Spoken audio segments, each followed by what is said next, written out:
When I asked James why he made a family card for his in-laws, he laughed and said, "They're my family, so they should have one, right? You got a problem with that?" He added, "If you knew who helped you when you were alone, you wouldn't talk like that, would you?" His confident tone surprised me. Was James always like this? He asked. "If you're grateful, you should do more for my family. Then you'll be part of it. Until then, you're like you're on a trial." I never heard of a trial in marriage before. James explained. I was silent. "It means you're not fully part of the family yet. If you don't like it, you can leave any time. For now, our family is just the 6 of us." I was shocked. So I canceled our shared credit cards and moved out right away. "Hi, I'm Olivia Cook, and I'm 30 years old. I draw pictures for a living, working from home as a freelancer. Before that, I used to design stuff for a big ad company, but I started doing my own thing about 5 years ago when I got married. My folks passed away in a crash when I was little, so my grandparents raised me. But I moved back to my parents' old place in the city center for college, and I've been there ever since. I met my hubby James at this Italian joint where he worked. It was a cozy spot with good food at decent prices, so me and my work buddies went there a lot. James, the charming waiter, caught everyone's eye, including mine. He was quite the looker. The manager even joked that some folks came just to see him, and I totally got why. Can't deny, I was a bit of a fan myself. He had this cool vibe that really stood out. We grew closer pretty fast, and before we knew it, folks were calling us a couple. Surprisingly, we ended up tying the knot. I don't remember much from that time. It's like I was in a bit of a fog. Next thing I knew, I was married to James, my husband. But I did love him, and I was genuinely happy about getting married. I left my job at the design company on good terms and started freelancing. James stuck with his gig at the Italian joint, working odd hours, sometimes late into the night. It got tough to juggle work, so I decided to go solo, something I'd always wanted to do. That sounds smart, Olivia. It'll be easier for you, and it's great to keep doing what you love. James backed me up. And that's how we kicked off our married life. We weren't into big flashy stuff, so we skipped the whole wedding hoopla and just signed the papers. Our families met briefly, and that was that. James went to work, and I held down the fort at home, managing chores and freelancing. Our schedules were all over the place, but we made it a point to have meals together whenever we could. It was simple, but it made us happy. I thought, yep, marriage is pretty sweet. About a year into our marriage, things took a turn for the worse. My family wants to visit. Is that cool? James asked one day. Sure, I replied. I was actually looking forward to it. I'd only had a brief encounter with James's family before, so I figured this would be a good chance to bond with them. Having lost my own parents early on, I always admired James's big family, but when they arrived, 5 of them, I was left stunned. Hey, which room's mine? His sister blurted out as soon as they stepped in. She's 35, 3 years older than both James and me, and works at a local store. Her abruptness caught me off guard. She seemed so different from the polite person I'd met before. James's 22-year-old sister was there too, but she stayed quiet, barely saying a word, just like when we first met. Following James's sister's hurried lead, I showed them to the guest room, and James's parents to my parents' old room, the only one in Japanese style. I thought it'd suit them best. Once they settled into their rooms, James's sister declared, "Well, since we're all under the same roof now, you better start treating our family right." I was puzzled by her words, but when I turned to James for clarification, he simply chuckled in a way I'd never heard before. Turns out, they'd given up their place and moved in here without telling me, he explained. Sorry, our family home had to be vacated suddenly, and they had nowhere else to go. I wish he'd informed me earlier. I had assumed it was just for a day or two, not a long. James's family didn't hold back. From the moment they moved in, all 4 of them expected me to handle everything while they did nothing, saying whatever they pleased. They made no effort to find jobs or a place of their own. When I asked about their employment, I got yet another surprise. "Oh, I quit that awful job at the supermarket," his sister confessed. She was working, but it turned out to be just a part-time gig.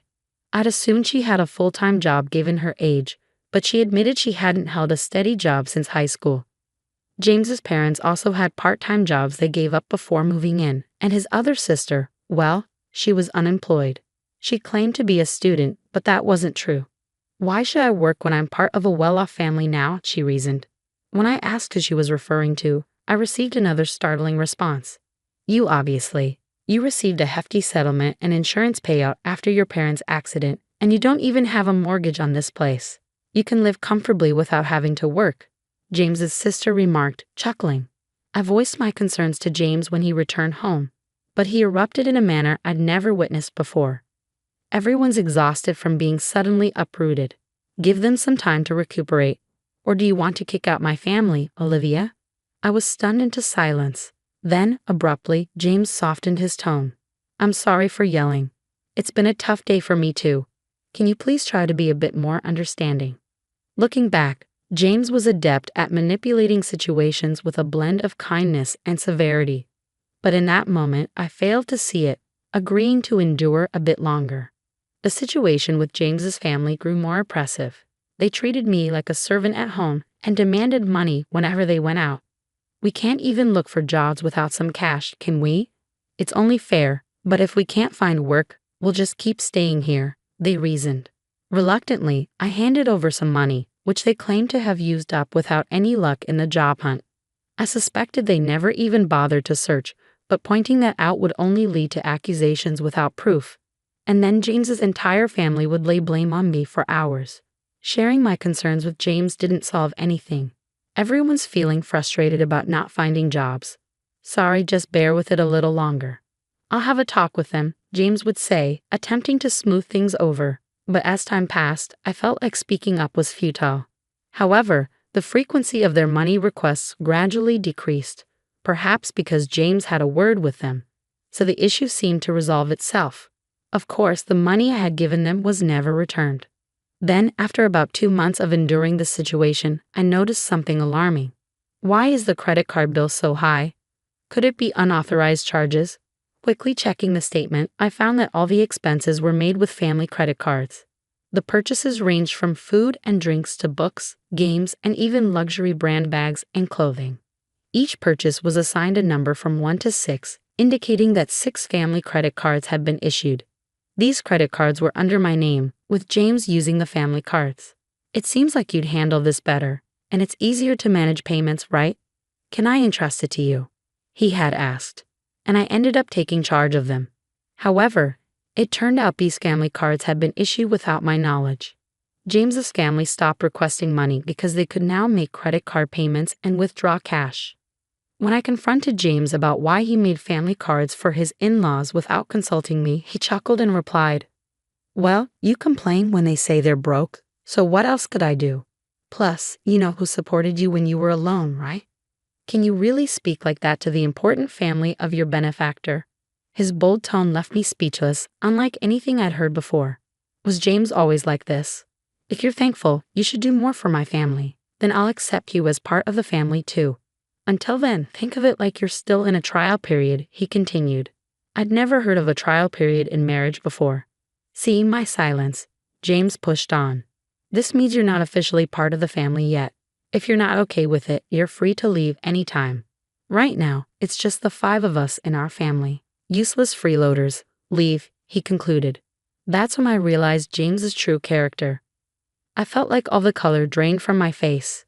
Stunned, I contemplated divorcing James. In fact, I began questioning why I even married him in the first place. At first, I was drawn to him simply because he was attractive, like many other women. I was infatuated with his looks without any real reason. Then, on one occasion when I went to the restroom, James approached me.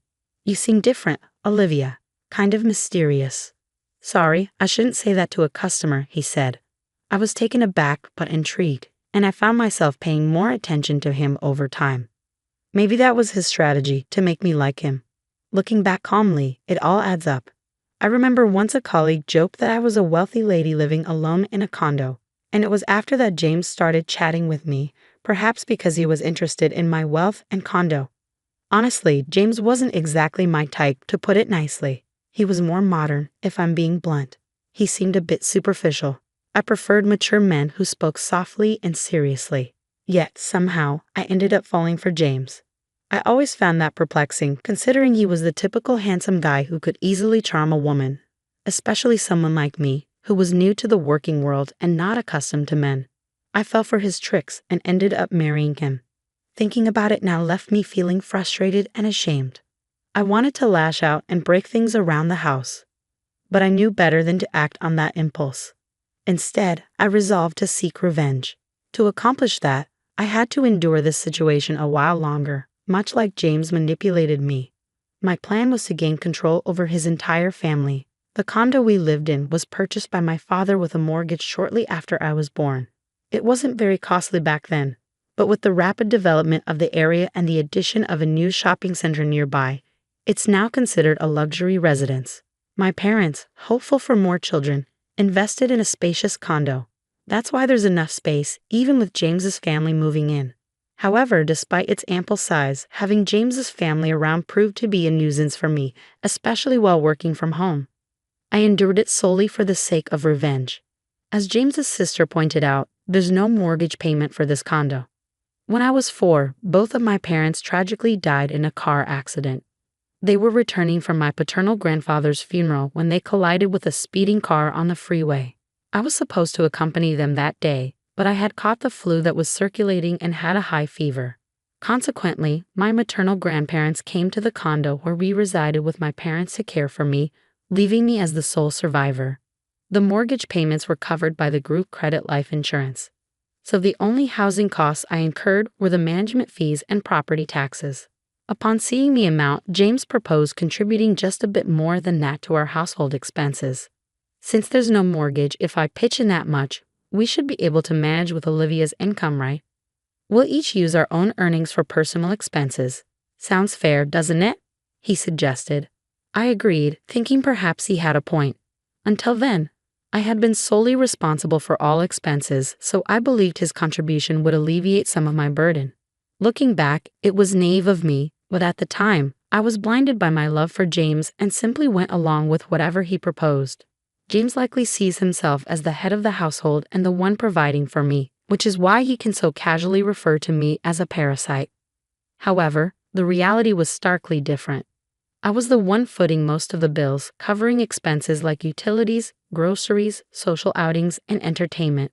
Now, with 5 additional dependents in the household, managing with just my income was becoming impossible. I was eager to rid myself of this burden as soon as possible, but I feigned ignorance and endured it. Gritting my teeth, I watched as James's family freely indulged in shopping sprees, reminding myself that I would have the last laugh. Then, 5 months after making the decision to divorce, the moment to take action finally arrived. I'm exhausted. It's time to make a choice. It's either me or your family, I told James, presenting him with an ultimatum. He was taken aback, but I pressed on without hesitation. None of your family members lift a finger to help around the house. They just dump all their chores on me. You know I work from home. I'm not idly passing the time. Yet they treat me like a freeloader and belittle me, claiming you're the one supporting me. I've had enough. I cried as I confronted James. His response was a smirk. Then you should leave. Didn't I warn you before? You're not truly part of this family yet. Giving up now means you haven't earned your place in it, he retorted. I feigned shock as I looked at him. What's surprising? If you can't tolerate my family, then it's you who must leave. And since I'm not to blame, I'll take this apartment as alimony and I'll claim half of your savings as part of the property settlement. Ah, so that was his scheme all along. That's why his entire family had been hounding me, attempting to drive me away. I had suspected it, but hearing it articulated so plainly still came as a shock.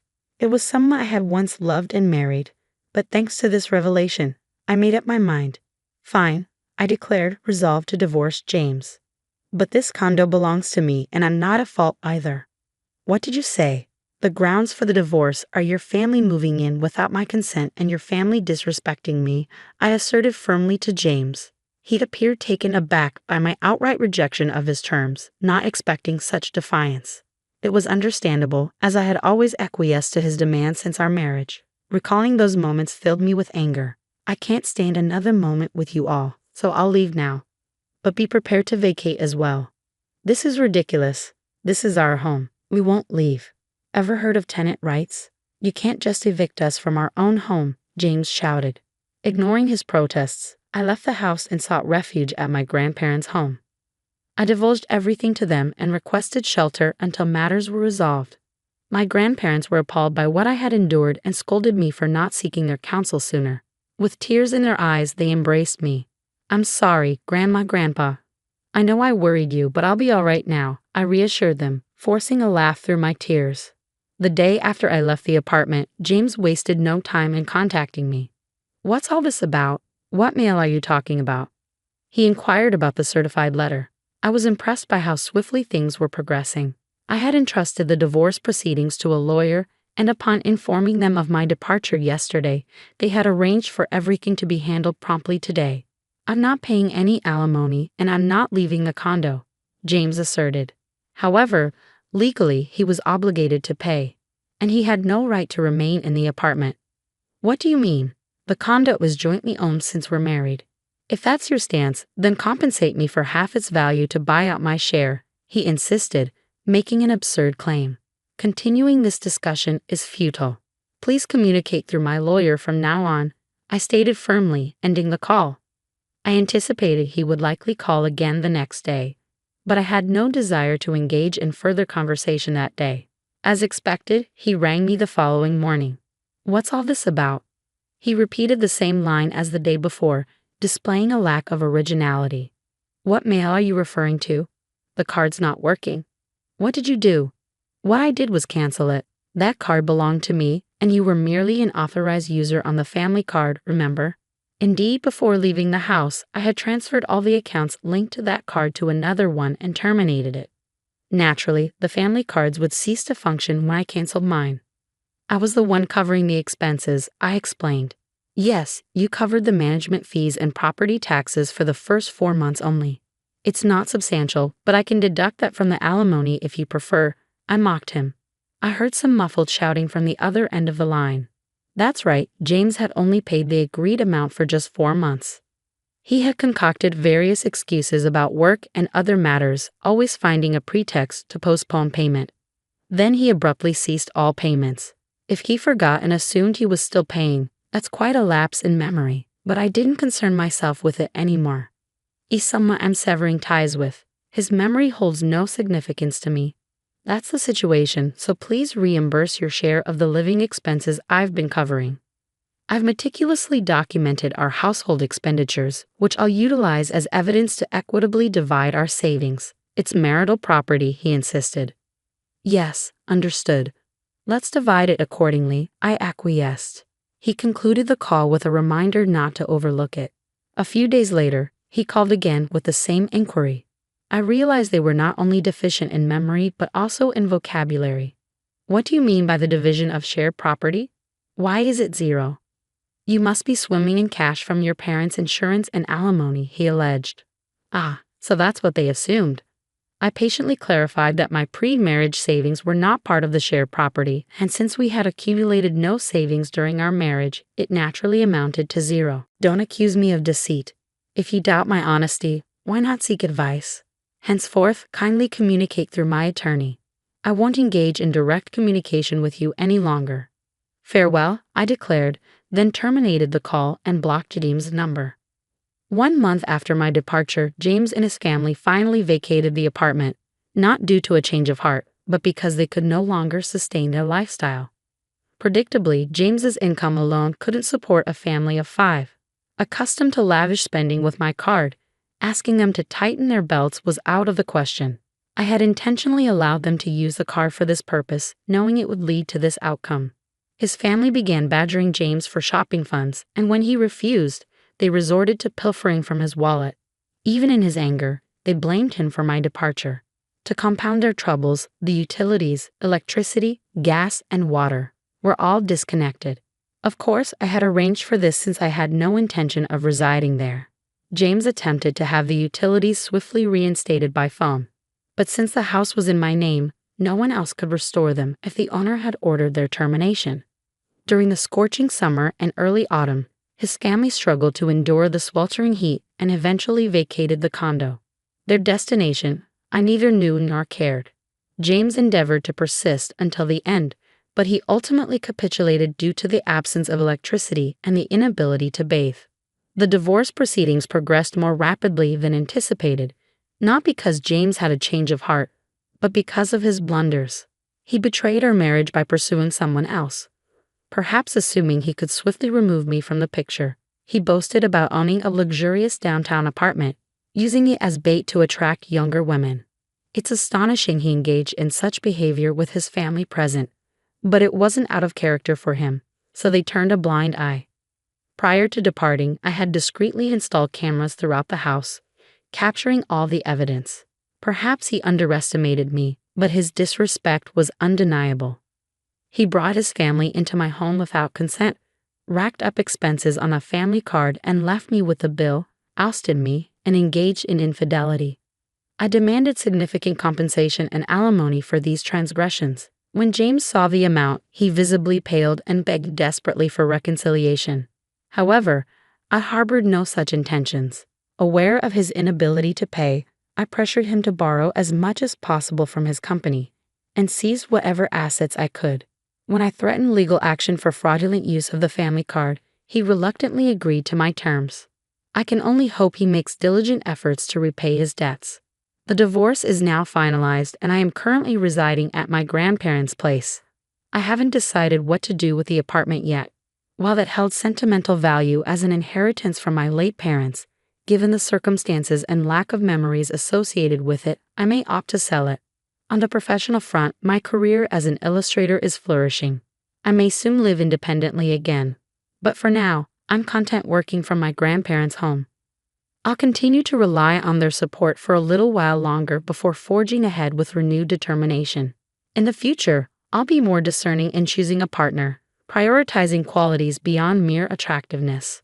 My hope is to find a life partner with whom I can share my journey. I smoothed my hands over the silky fabric of my wedding dress, a soft smile playing on my lips as I admired the intricate lace detailing. This was the moment I had dreamed of, marrying into wealth and status, leaving my humble roots behind. But little did I know, the path ahead was paved with humiliation and heartbreak. The lavish engagement party was in full swing, champagne flowing freely as Jake's privileged friends and family mingled. I felt out of place amidst the opulence, my modest upbringing a stark contrast to their world of inherited affluence. Still, I plastered on a smile, determined to win their acceptance. That's when Richard, Jake's imposing father, stepped forward, his expression one of thinly veiled disdain. "Welcome to the family, for now," he announced with a cruel smirk. "Let's see if this charity case can meet our standards."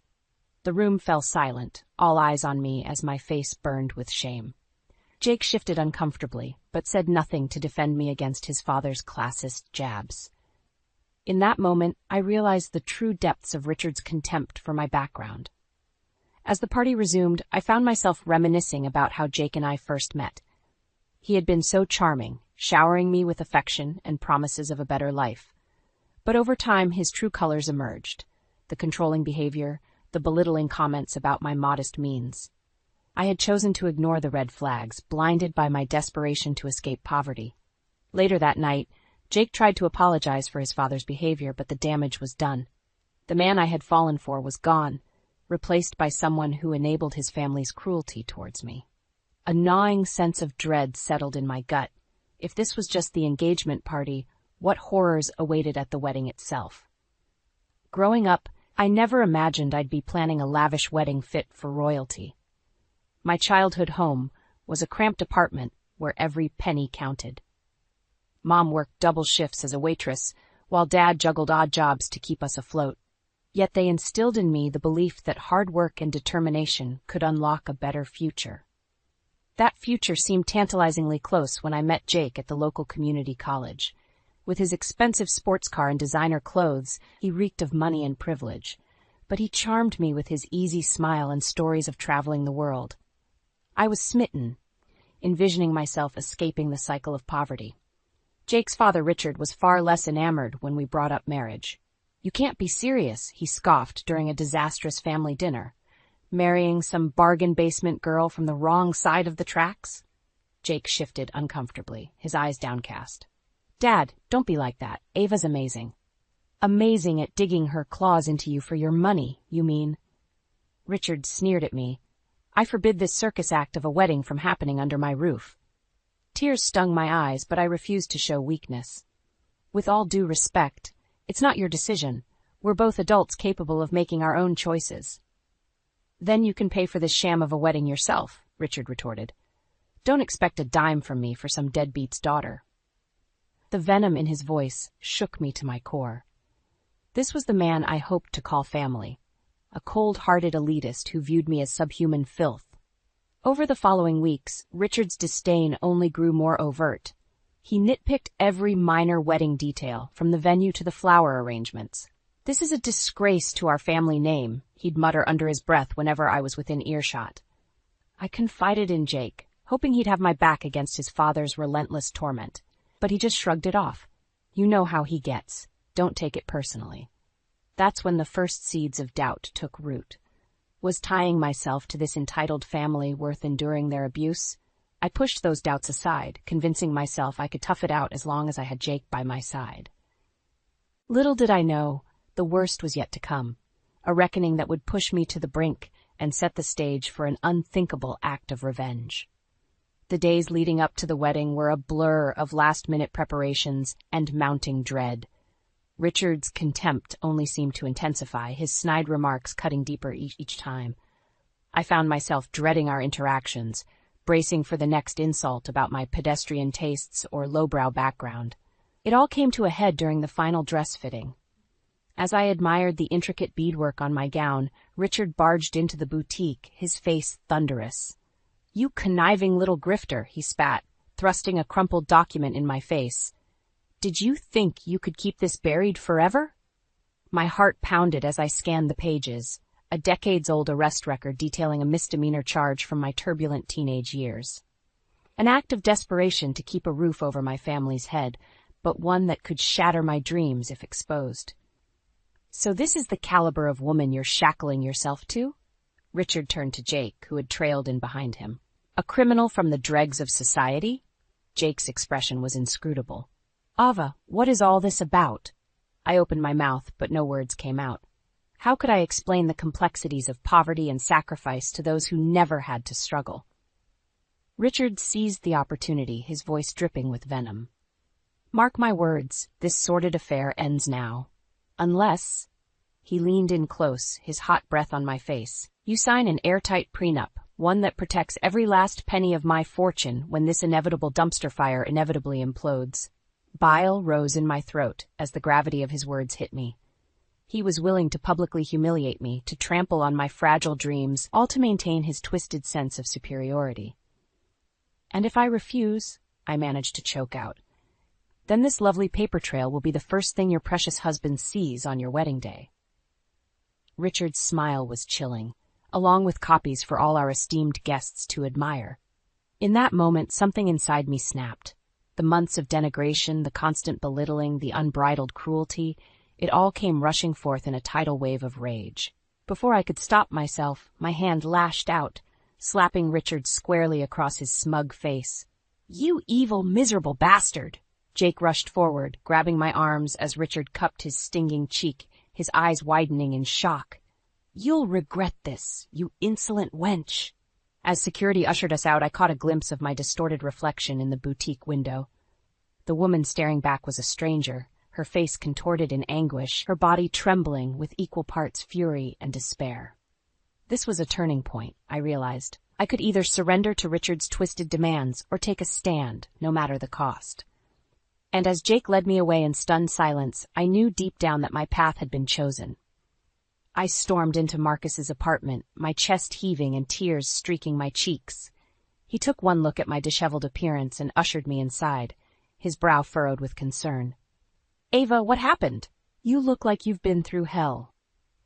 The words tumbled out in a torrent as I recounted the horrific confrontation with Richard, his vile threats, his callous disregard for my dignity. By the time I finished, Marcus's hands were clenched into white-knuckled fists. "That pretentious prick has gone too far this time," he seethed. "First he treats you like garbage, and now he's trying to blackmail you into signing away your rights?" I nodded miserably, feeling the weight of Richard's ultimatum pressing down on me. "I don't know what to do, Marcus. If I refuse, he'll ruin everything. The wedding, my relationship with Jake." "Screw the wedding," Marcus exploded, startling me with the ferocity of his outburst. and screw that entitled bastard and his snotty family. He paced back and forth, running an agitated hand through his hair. You've bent over backwards trying to appease them, and look where it's gotten you. Disrespected and degraded at every turn. Grasping my shoulders, Marcus locked eyes with me, his gaze intense. You're not some doormat for them to walk all over, Ava. It's time to show that pompous ass that we don't take shit from anyone, family, money, or not. A glimmer of determination flickered to life inside me, fanning the flames of the anger still simmering from my confrontation with Richard. Marcus was right. I had cowered for too long, desperately seeking their acceptance at the expense of my self-worth. You're saying I should fight back? I asked, my voice trembling yet resolute. Take the battle to them for once? Marcus's expression was grim, but unwavering. I'm saying it's long past time we stop playing by their rules. If Richard wants a war, we'll give him one he'll never forget. His next words sent an electrifying chill down my spine. I'll dig up every last skeleton in that bastard's closet if that's what it takes to bring him down. In that moment, the path ahead crystallized with brutal clarity. There would be no more placating, no more hollow apologies or hollow compromises. The gloves were finally coming off. Consequences be damned. As I looked at my brother, my fiercest protector and closest confidant, I saw the future unfolding. We would band together, unified in our quest to dismantle the Hollister empire from the inside out, and Richard would soon learn that hell hath no fury like a woman repeatedly denied her rightful place. The days ticked by in a blur as Marcus compiled his dossier on Richard Hollister, meticulously unearthing every sordid secret and unscrupulous dealing. The man's carefully curated facade was rapidly crumbling under the weight of cold, hard evidence. This is just the tip of the iceberg, Marcus muttered grimly, shuffling through stacks of documents detailing shady business transactions, undisclosed offshore accounts, and more. The old bastard's got more skeletons in his closet than a haunted house. I pored over the damning paper trail with a mixture of grim satisfaction and simmering rage. So this was the great Richard Hollister. Upstanding pillar of society by day, duplicitous con man by night. The revelation failed to surprise me. Wealthy elites always played by their own set of rules. As the wedding day loomed, I found myself wavering between icy resolve and overwhelming dread. Part of me longed to call the whole thing off, to wash my hands of the Hollister name forever. But the other part, the part that had seethed in silent humiliation for far too long, burned with the white-hot need to make Richard pay. Marcus must have sensed my turmoil. Having second thoughts? He asked one evening as we pored over the final pieces of our meticulously constructed case against Richard. I worried my lower lip, considering my response carefully. I'm not sure I can go through with it. Hurting Jake, becoming the kind of vengeful person I despise. Hurting Jake? Marcus arched an incredulous eyebrow. After everything his father has put you through, he's lucky you haven't pressed charges for emotional distress and defamation of character. His words rang brutally true. For too long, I had internalized the toxic notion that I was the wrongdoer, that I somehow deserved the onslaught of cruelty for daring to rise above my station. But no more. You're right, I said, my voice hardening with resolve. I didn't ask for any of this. Richard brought this on himself with his arrogance and bigotry. A grim smile played across Marcus's lips. Then let's make sure the Hollisters reap what they've sown, once and for all. The morning of the wedding arrived in a swirl of nervous energy and giddy anticipation. As I slipped into my gown, Marcus gave me one last conspiratorial nod. It's showtime, he murmured. You ready to burn that son of a bitch's kingdom to the ground? I met his gaze steadily, feeling an uncharacteristic surge of power course through my veins. More than ready, I replied, steeling myself for the biggest performance of my life. Richard's about to learn that payback is a bitch. The lavish reception hall glistened with opulence, crystal chandeliers casting a warm glow over the impeccably dressed guests. Waiters glided by with trays of champagne flutes, the bubbles sparkling like liquid diamonds. It was a scene straight out of the lifestyles of the rich and famous, a far cry from my own humble roots. As I stood beside Jake at the altar, resplendent in my pristine white gown, I couldn't help but marvel at the extravagance surrounding us. This was the life I had coveted for so long, wealth, status, and all the trappings of the upper crust. Yet that fairy tale illusion was rapidly crumbling before my eyes. Richard caught my gaze from the front row, his expression one of poorly veiled disdain. He had begrudgingly signed off on the wedding after I agreed to his draconian prenup, but his contempt still radiated like a noxious cloud. I felt Jake tense beside me, no doubt sensing the palpable tension in the air. The ceremony droned on, the officiant's words fading into a dull murmur as my focus zeroed in on Marcus. He gave me the slightest of nods, his eyes glinting with steely determination. Our moment of reckoning was nigh. As Jake and I exchanged rings, the grand double doors at the back of the hall burst open with a resonant bang. All heads swiveled as Marcus strode down the aisle, brandishing a thick manila envelope overhead. "Sorry for the rude interruption, folks," he announced, his voice ringing with cold clarity. "But before this farce continues, I believe the guests deserve to know exactly who they're celebrating." Gasps and murmurs rippled through the crowd as Marcus tore open the envelope, extracting the first of many damning documents. For years, Richard Hollister has portrayed himself as a pillar of moral fortitude and philanthropic generosity. Marcus's gaze locked onto the stunned patriarch. But I've uncovered a paper trail that proves his empire was built on lies, corruption, and moral bankruptcy. One by one, Marcus unveiled the sordid findings, records of insider trading, embezzlement, illicit affairs with subordinates, and more. The crowd's shock escalated into a crescendo of outrage as the enormity of the revelations sank in. Richard was on his feet now, face mottled in apoplectic rage. "You insolent worms! How dare you propagate these slanderous lies against me?" But the evidence was irrefutable, laid bare for all to see. His carefully cultivated facade was crumbling, the veil of propriety torn asunder to expose the repugnant truth lurking beneath. Jake turned to me, his expression a mask of stunned betrayal. "Ava, what have you done?"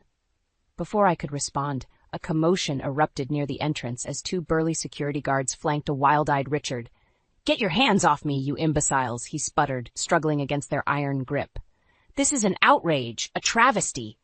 As they hauled him away, his veneer of composure shattered completely. "You'll all pay for this humiliation. Every last one of you, treacherous snakes." His words dissolved into incoherent sputtering as the guards dragged him out, his legacy disintegrating into ashes around him. The once mighty Richard Hollister, unceremoniously dethroned by the very woman he had derided as beneath his contempt. A deafening silence descended over the hall as the gravity of the moment sank in. I turned to survey the stunned assembly, my chest swelling with a heady concoction of triumph and vindication.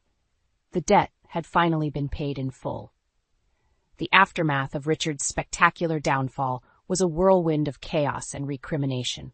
As the shocked guests dispersed, the once opulent reception hall took on the air of a dilapidated ruin, the shattered remnants of grandeur strewn about like tragic vestiges of a fallen empire. Jake rounded on me, his expression a mask of barely contained fury. "How could you do this, Ava? Destroy everything we've built together with your twisted need for vengeance?" I opened my mouth to respond, but he barreled on, his words lashing out like a whip. "My father was right about you all along. You're nothing but a scheming opportunist out for our money and status." The accusation stung, but I refused to back down. "Your father brought this on himself with his reprehensible behavior. I'm done being treated like a second-class citizen, Jake. If you can't see that, then we have nothing left to say to each other." His nostrils flared, jaw clenched in impotent rage. For a fleeting moment, I saw a glimmer of the man I'd fallen for, the charming, good-natured soul who had swept me off my feet. But it was quickly extinguished, smothered by the twisted ideology of superiority he'd inherited from his disgraced patriarch. "Then I guess this is goodbye," he spat, ripping off his tuxedo jacket and flinging it to the ground in disgust. "I hope you and your low-life brother enjoy gloating over your hollow victory. You've just flushed your last chance at a better life down the drain." With that parting salvo, he stormed off, leaving me standing amidst the wreckage of what was supposed to be the happiest day of my life. A hollow ache blossomed in my chest as the finality of our shattered relationship sank in. Marcus materialized at my side, his expression a mixture of grim satisfaction and concern. "You okay, sis?" That was one hell of a bombshell to drop. I let out a shuddering breath, willing my turbulent emotions into submission. I'll be fine. Just getting some much-needed closure, I suppose. His arm draped around my shoulders, offering a reassuring squeeze. For what it's worth, I'm proud of you for standing your ground. The Hollisters had this karmic reckoning coming for a long time. I nodded, my gaze drifting to the ornate double doors where Jake had stormed out mere moments ago. A part of me still clung to the naive hope that he would see reason, that the man I loved was still in there somewhere beneath the toxic conditioning. But his vehement rejection, coupled with the searing finality of his parting words, told a different story. This was the point of no return. By dismantling the Hollister empire, I had irrevocably severed all ties to that world of privilege and status I had so desperately coveted. The dream was officially over, replaced by... what? A future that was as terrifyingly uncertain as it was exhilaratingly wide open. As Marcus and I made our way out of the decimated reception hall, I couldn't help but feel a strange sense of lightness amidst the emotional turbulence.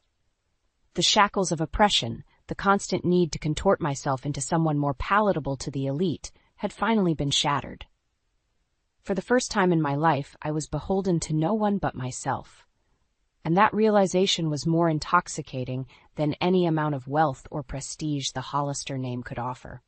6 months had passed since the cataclysmic unraveling of the Hollister dynasty, and my life had taken an unexpected but oddly fulfilling detour. Gone were the days of desperately chasing acceptance from the elite, of contorting myself into someone I wasn't just for a taste of their rarefied air. Instead, I had channeled my newfound freedom into pursuing my own entrepreneurial ambitions. With a small loan from Marcus and an ironclad determination to blaze my own trail, I had opened a quaint little cafe in the heart of the city. Nothing fancy, just good food, friendly service, and a warm, welcoming atmosphere, the antithesis of the Hollisters' cold, ostentatious trappings. As I surveyed the lunchtime rush, smiling at the cheerful chatter and aroma of freshly brewed coffee that permeated the air, I couldn't help but marvel at how far I'd come. No more walking on eggshells, no more swallowing my pride for the sake of social climbing. This was my kingdom now, built from the ground up through sheer grit and perseverance. The tinkling of the front doorbell snapped me from my reverie. I glanced up and felt my breath catch in my throat. There, shuffling in with a haunted, defeated look, was Richard Hollister, or what remained of him. His once impeccable suit hung loosely on his withered frame, his eyes sunken and rimmed with fatigue. The mighty Titan had well and truly fallen, his reputation and empire lying in smoldering ruins. For a moment, our gazes locked, a silent acknowledgement passing between us. He knew I had orchestrated his downfall, just as I recognized the broken husk of a man before me as the architect of my own suffering. There was no need for words. The cosmic scales had been balanced, for better or worse. Richard slumped into a corner booth, shoulders sagging beneath an invisible weight. As I approached to take his order, a flicker of his former arrogance resurfaced. "Come to gloat, have you?" he rasped, his voice a reedy shadow of its once booming timbre. "Admire the devastation you've wrought on me and my family?" I studied him for a long moment, seeing not the sneering elitist who had derided me at every turn, but a pathetic, empty husk. Revenge, once so intoxicating in its inevitability, suddenly felt hollow and unfulfilling. "I'm not here to gloat, Richard," I said at last. "Just to take your order, if you're still welcome here." His brows knitted in confusion, as if he couldn't quite process the olive branch I was extending. For so long we had been locked in an endless cycle of escalating hostilities that the concept of civility was now utterly foreign. Finally he gave a weary nod. Just a black coffee, then." As I turned to leave, his gravelly voice stopped me. "You've won, you know. Taken everything from me, my business, my reputation, my family." A rueful chuckle escaped his cracked lips. "I don't even know who I am anymore without all of that." I looked back at him, feeling an unexpected pang of sadness amidst the hard-won sense of victory. Here was a man who had tied his entire identity to his material trappings, never realizing how empty and meaningless it all was until everything had been stripped away. "Maybe that's not such a bad thing," I heard myself saying. "A chance to start over, to find value in something other than old money and status. Richard's gaze was inscrutable as I walked away, leaving him to ponder my words and the hollow remnants of the life he had once clung to so desperately. As for me, I had found my rebirth, a new existence forged from the ashes of the old. And while the journey had been devastating, the freedom and self-determination I now possessed made every hardship worthwhile. The debt was paid, the scales finally balanced. Now it was time to flourish on my own terms. I smoothed my dress for the 100th time, eyeing my reflection in the full-length mirror.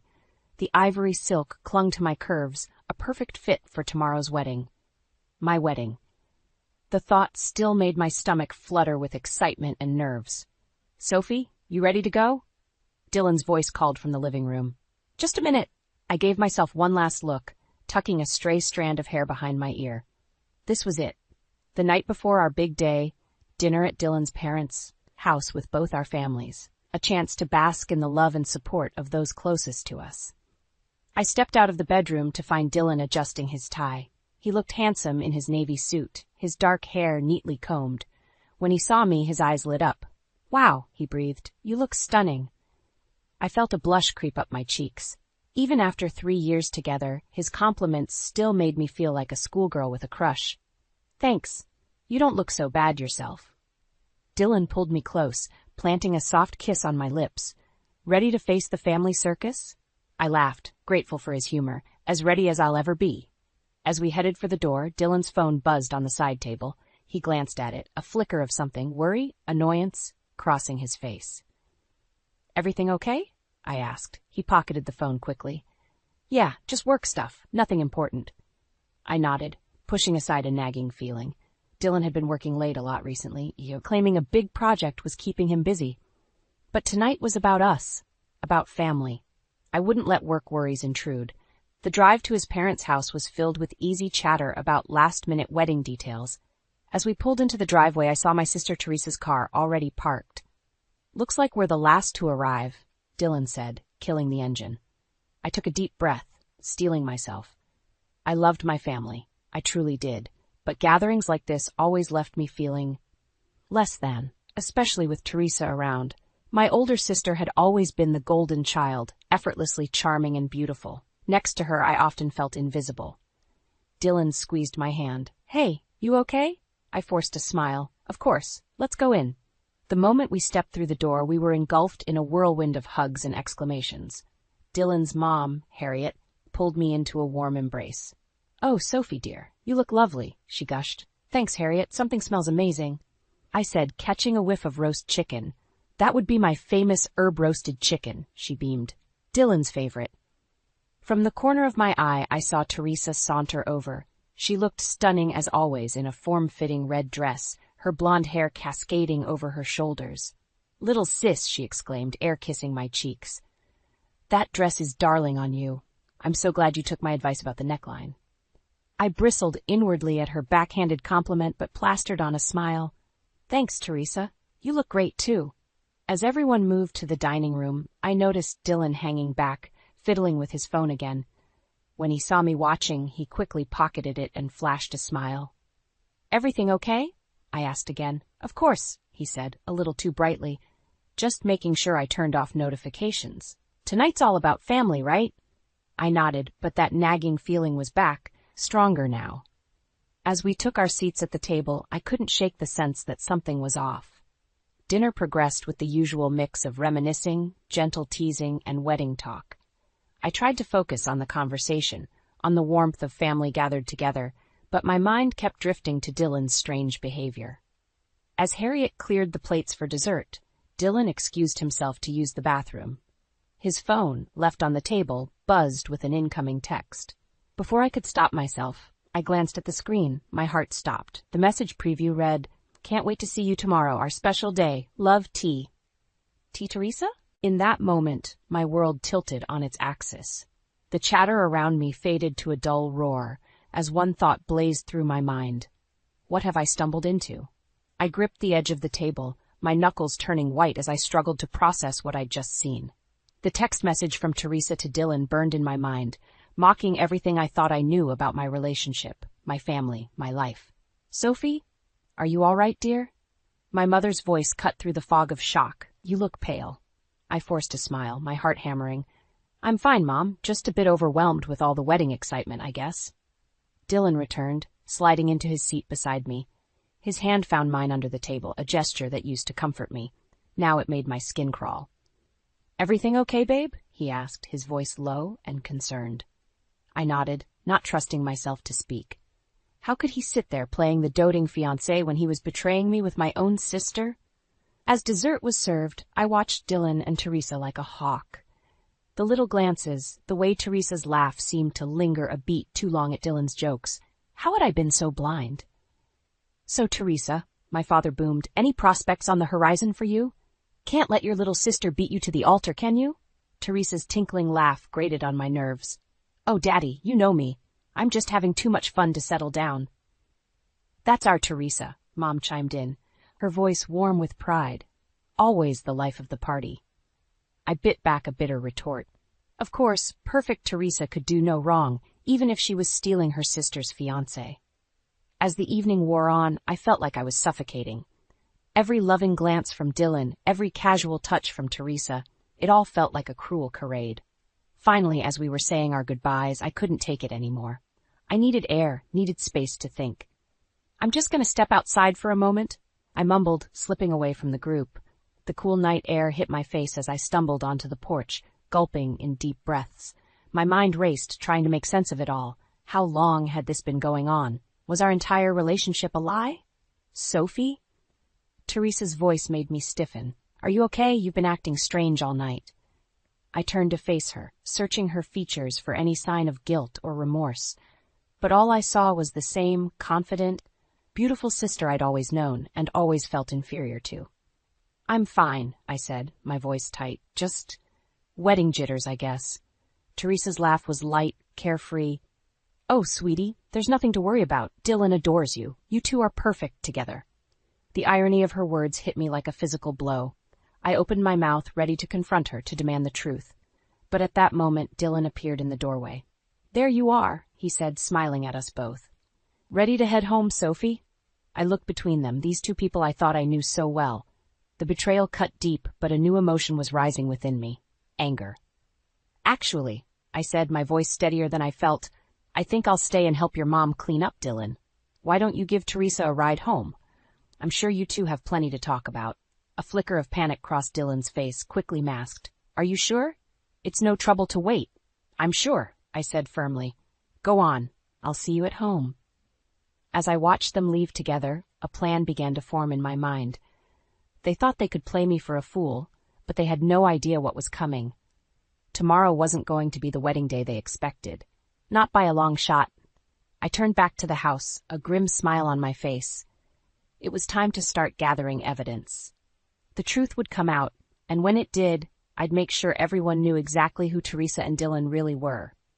Let the games begin. I paced our apartment like a caged animal, waiting for Dylan to return.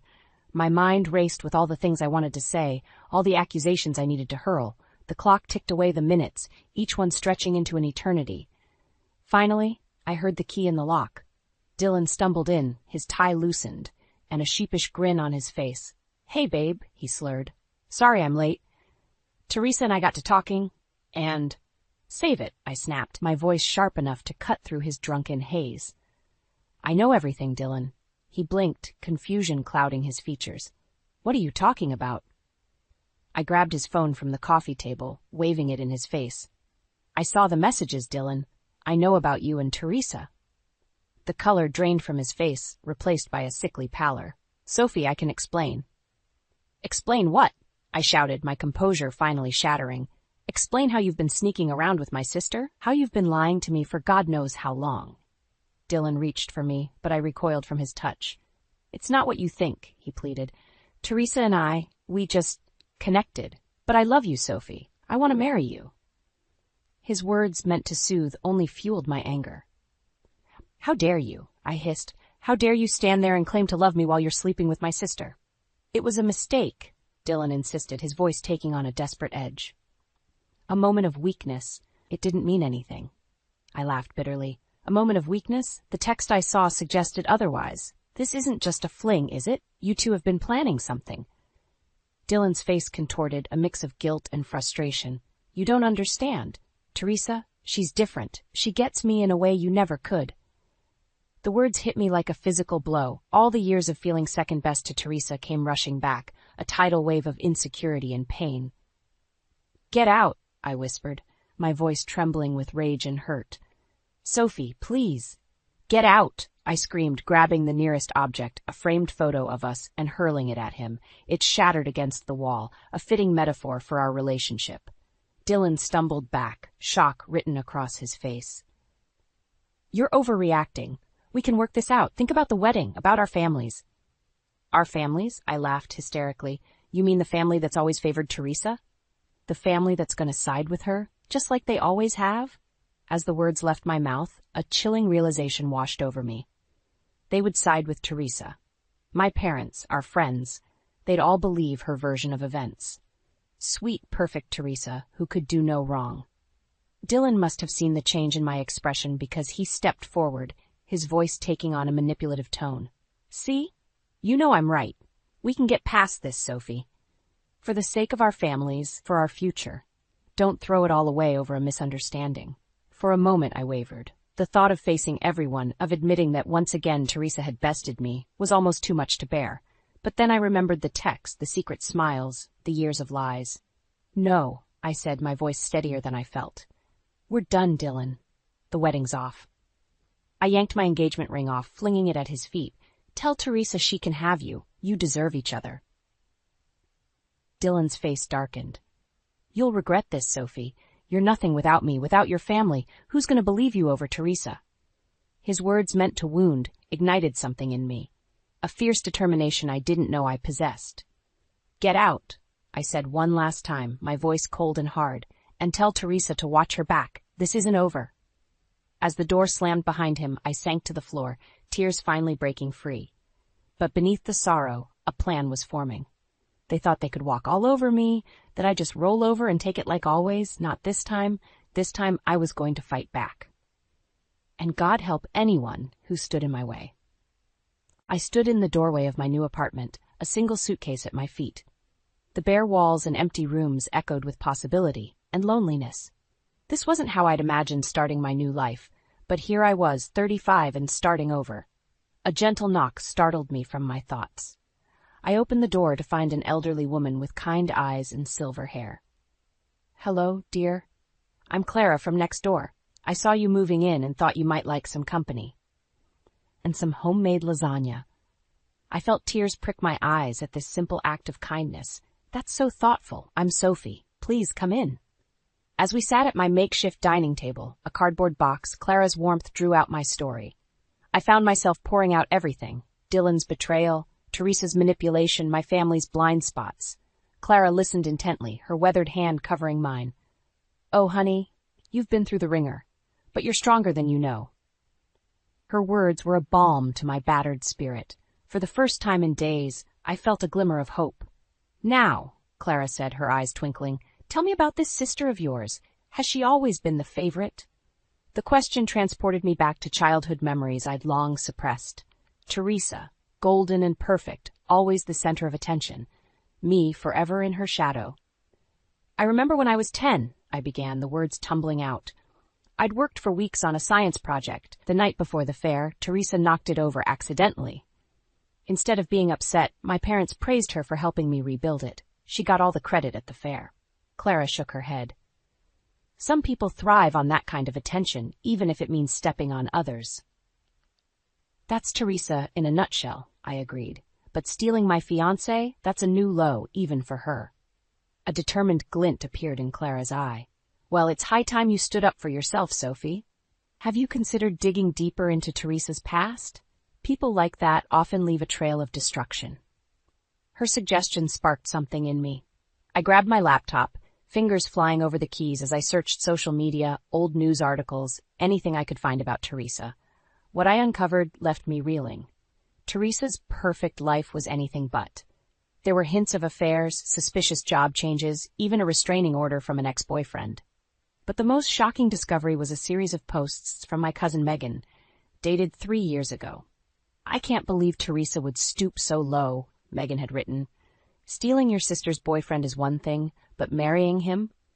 Sophie deserves to know the truth. My hands shook as I pieced it together. 3 years ago, I'd been dating Mark. We'd been serious, talking about a future together. Then, suddenly, he'd broken things off. Months later, Teresa had introduced her new husband, Mark, to the family. I'd been devastated, but had eventually moved on, meeting Dylan. Now, history was repeating itself. "Oh my God," I whispered, showing Clara the posts. "She's done this before. She stole my boyfriend, married him, and I never knew." Clara's face hardened. "That's beyond sibling rivalry, Sophie. That's calculated cruelty." A cold determination settled over me. I need to confront her. Both of them. They can't keep getting away with this. "Be careful," Clara warned. "People like that can be dangerous when cornered. You need a plan." I nodded, my mind already racing. "You're right. I can't just rush in. I need to be smart about this." As the sun set outside my new apartment, Clara and I began to strategize. For the first time since discovering Dylan's betrayal, I felt a sense of purpose. "Teresa thinks she's won," I said, a steely edge to my voice. "But she has no idea what's coming.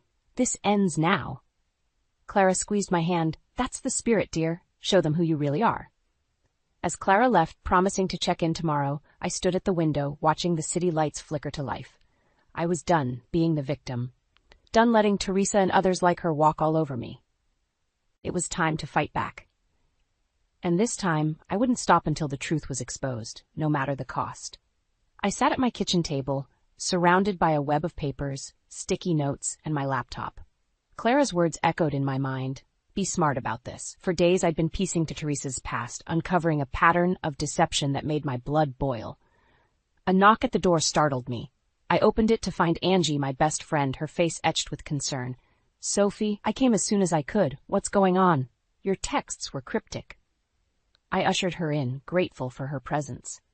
"Angie, you're not going to believe what I've discovered."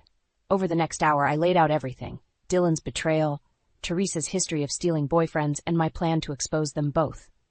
Angie's eyes widened. "Sophie, this is intense.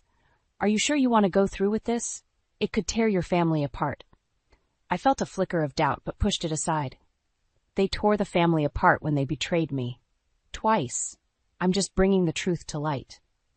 Angie nodded slowly. "Okay, I'm with you. What's the plan?"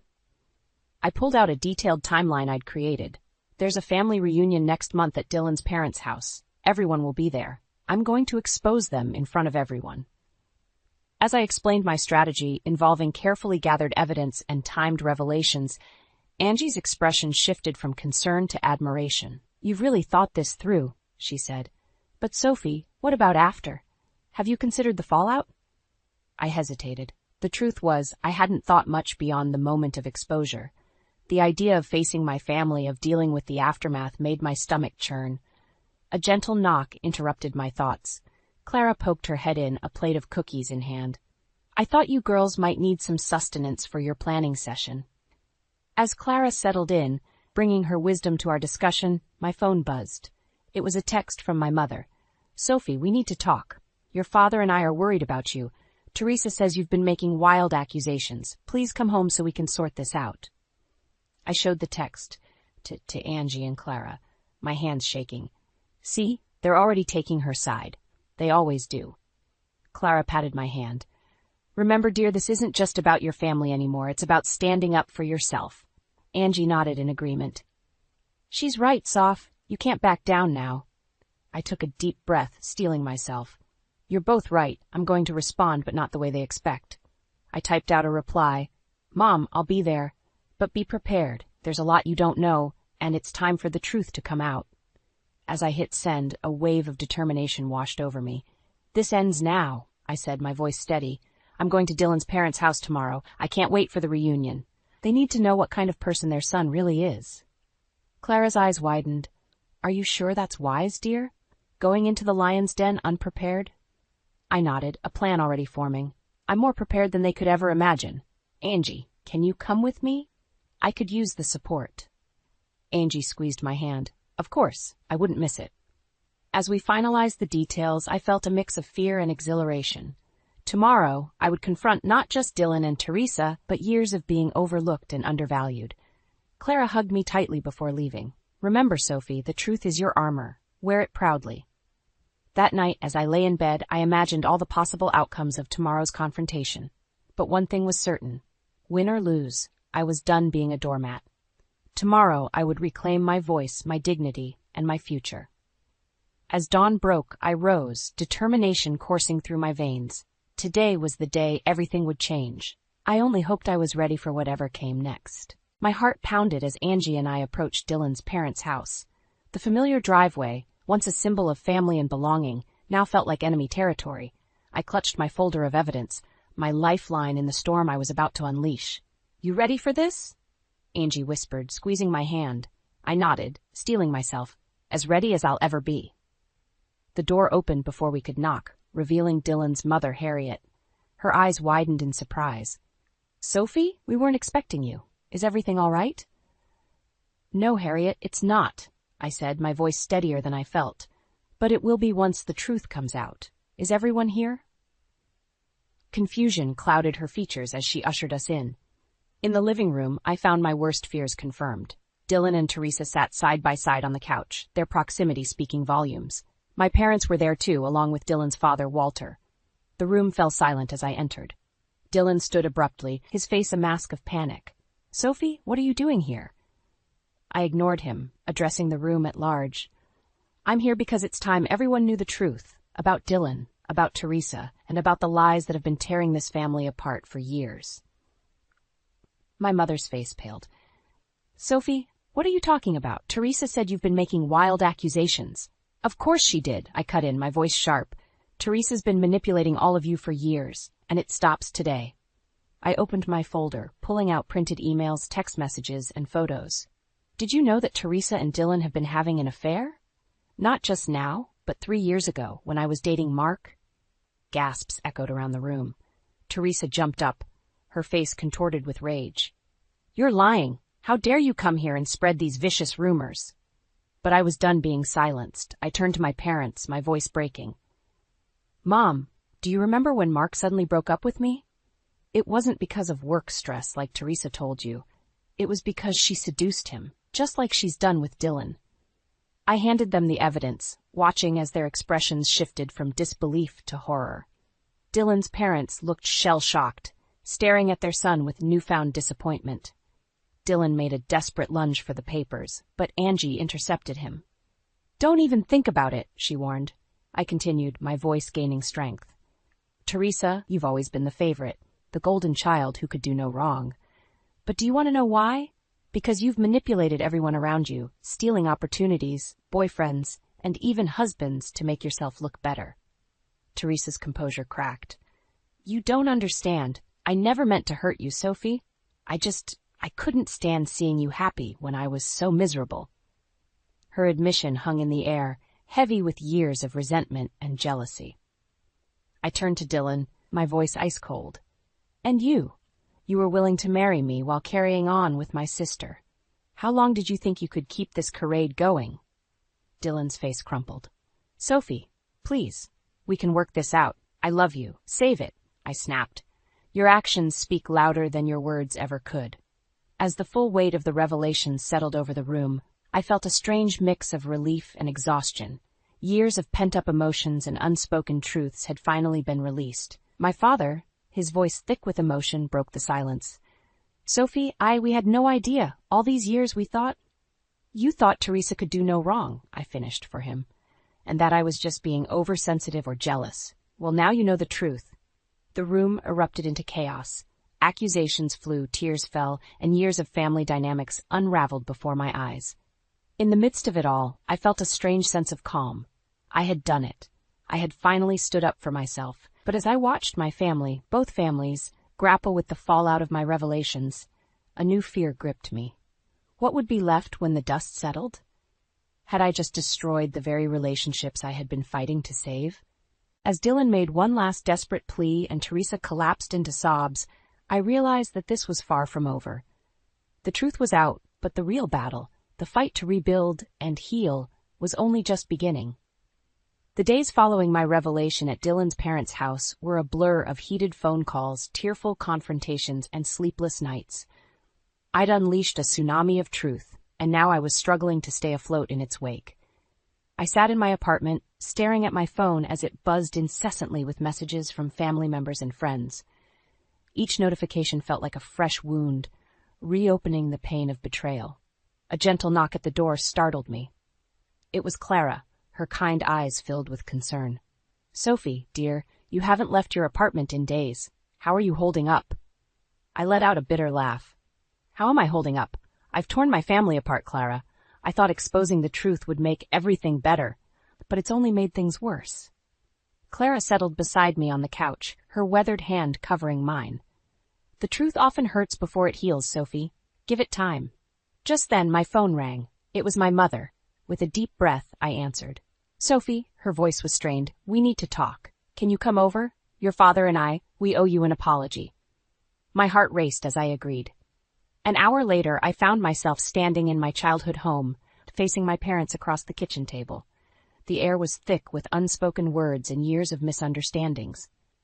"We had no idea," my father began, his voice heavy with regret. "All these years we thought Teresa was just more outgoing, more successful. We never realized the extent of her manipulation." My mother reached for my hand. "Sophie, can you ever forgive us for being so blind?" Tears welled in my eyes.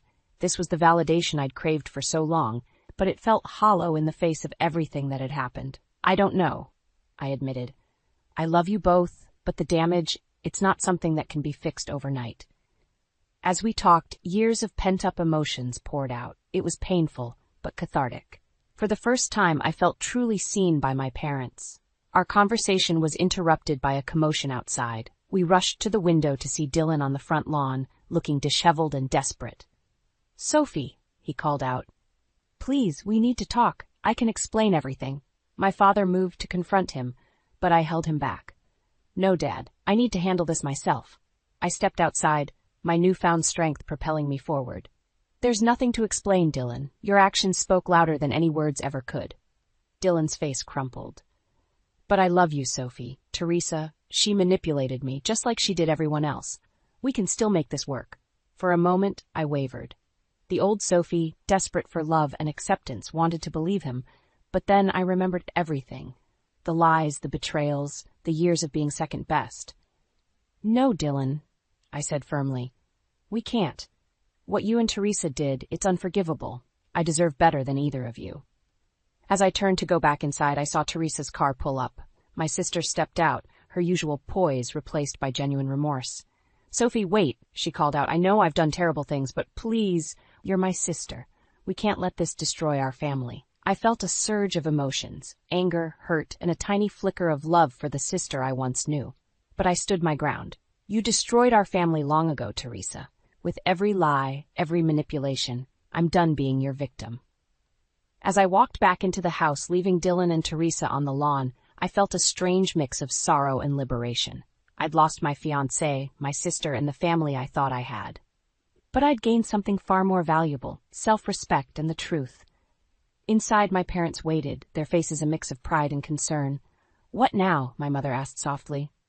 I took a deep breath, feeling the weight of the future on my shoulders. "Now we rebuild.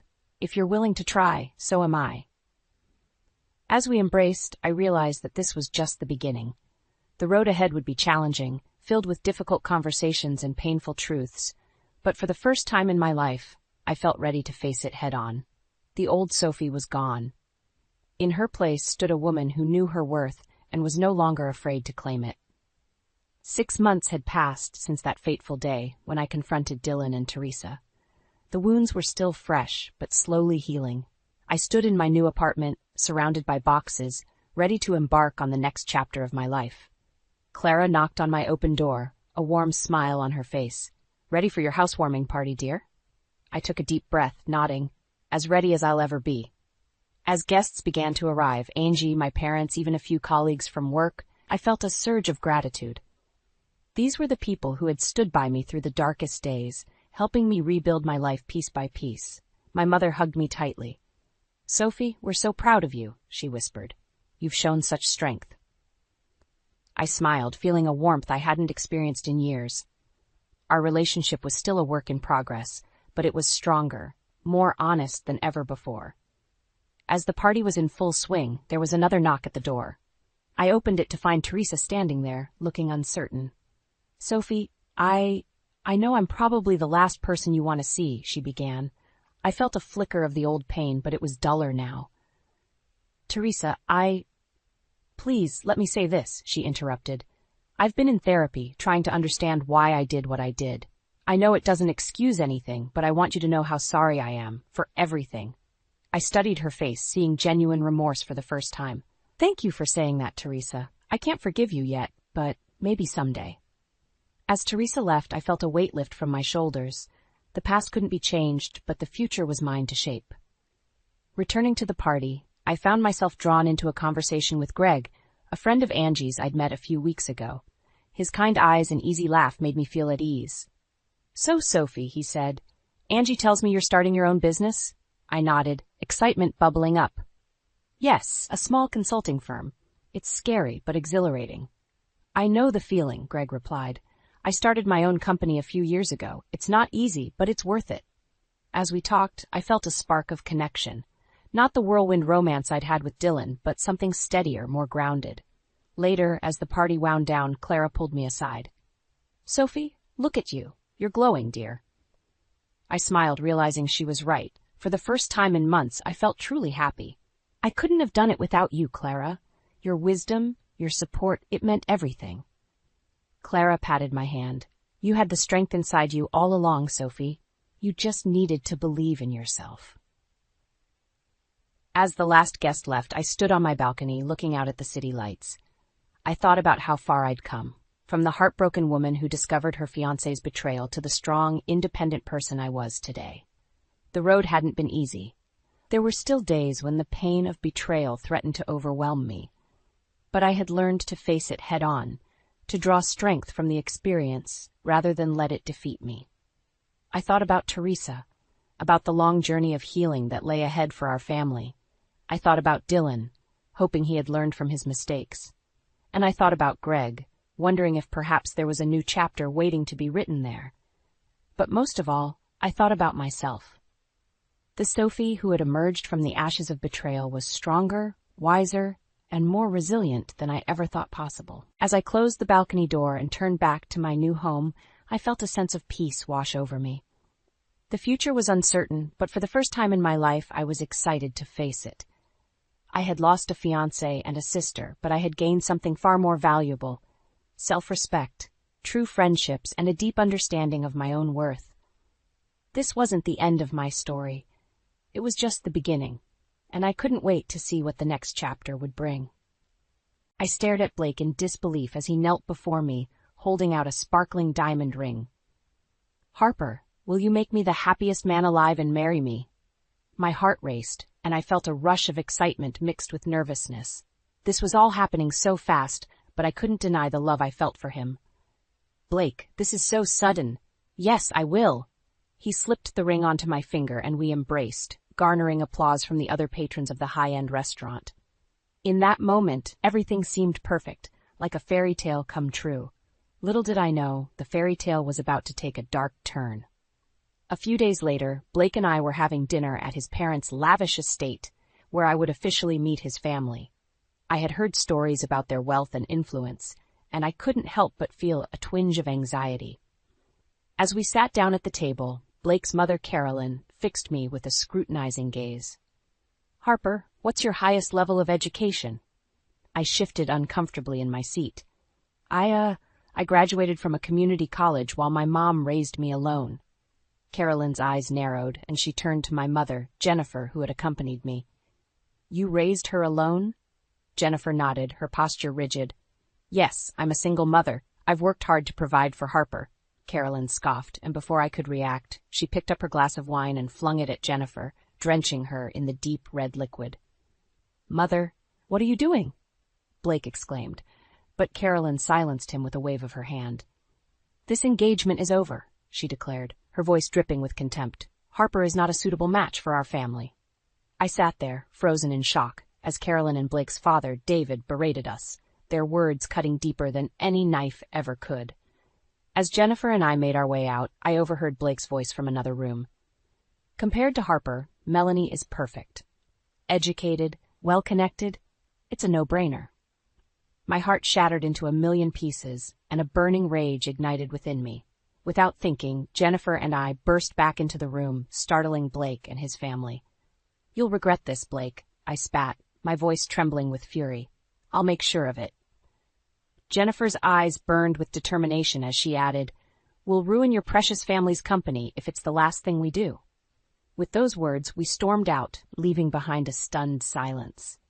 The fairy tale had ended, and a new chapter of revenge was about to begin. The next few days were a blur of anger and humiliation.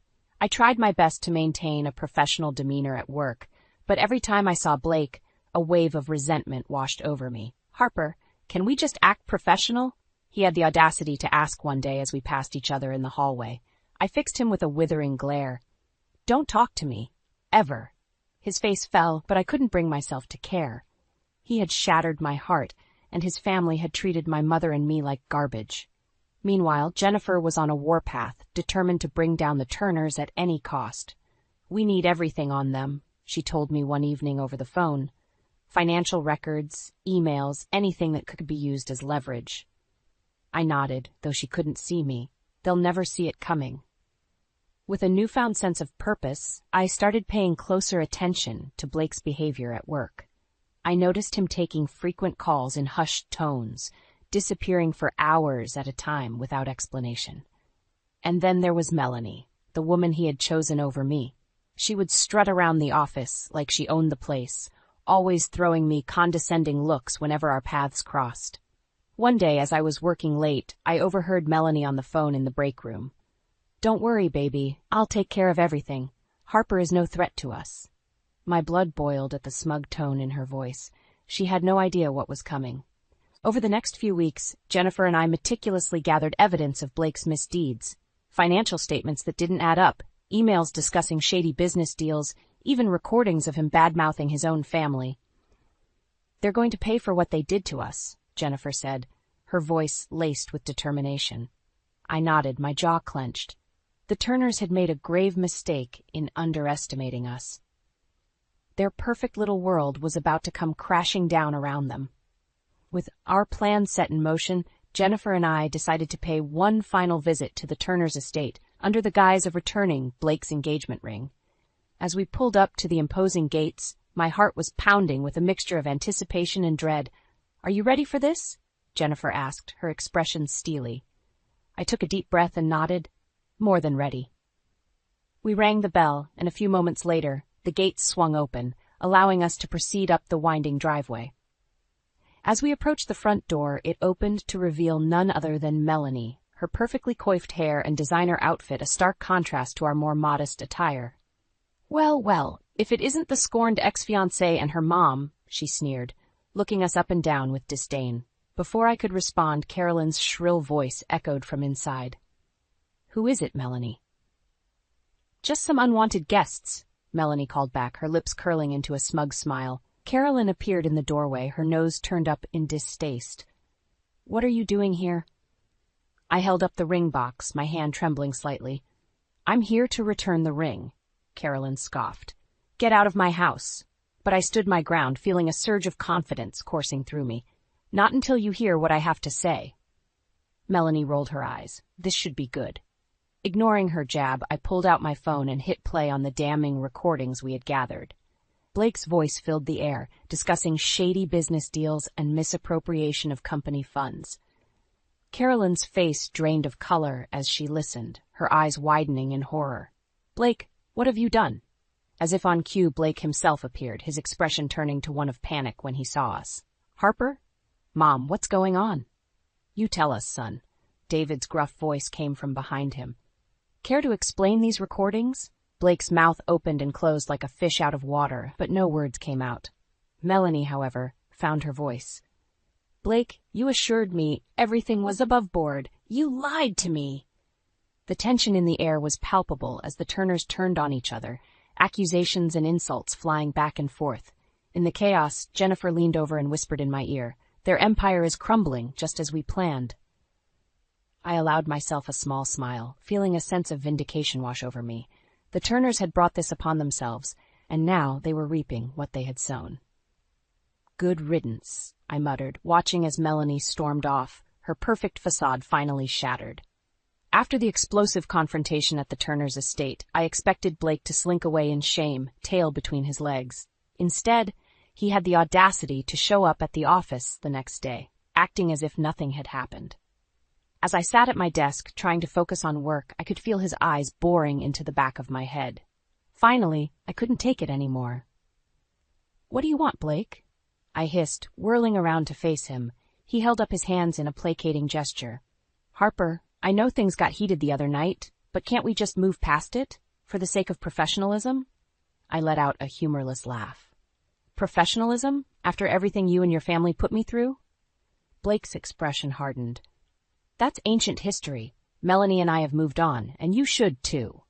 My blood boiled at the mention of his new fiancée, the woman he had chosen over me, only for her to turn on him when the truth came out. "Don't you dare say her name in front of me," I spat.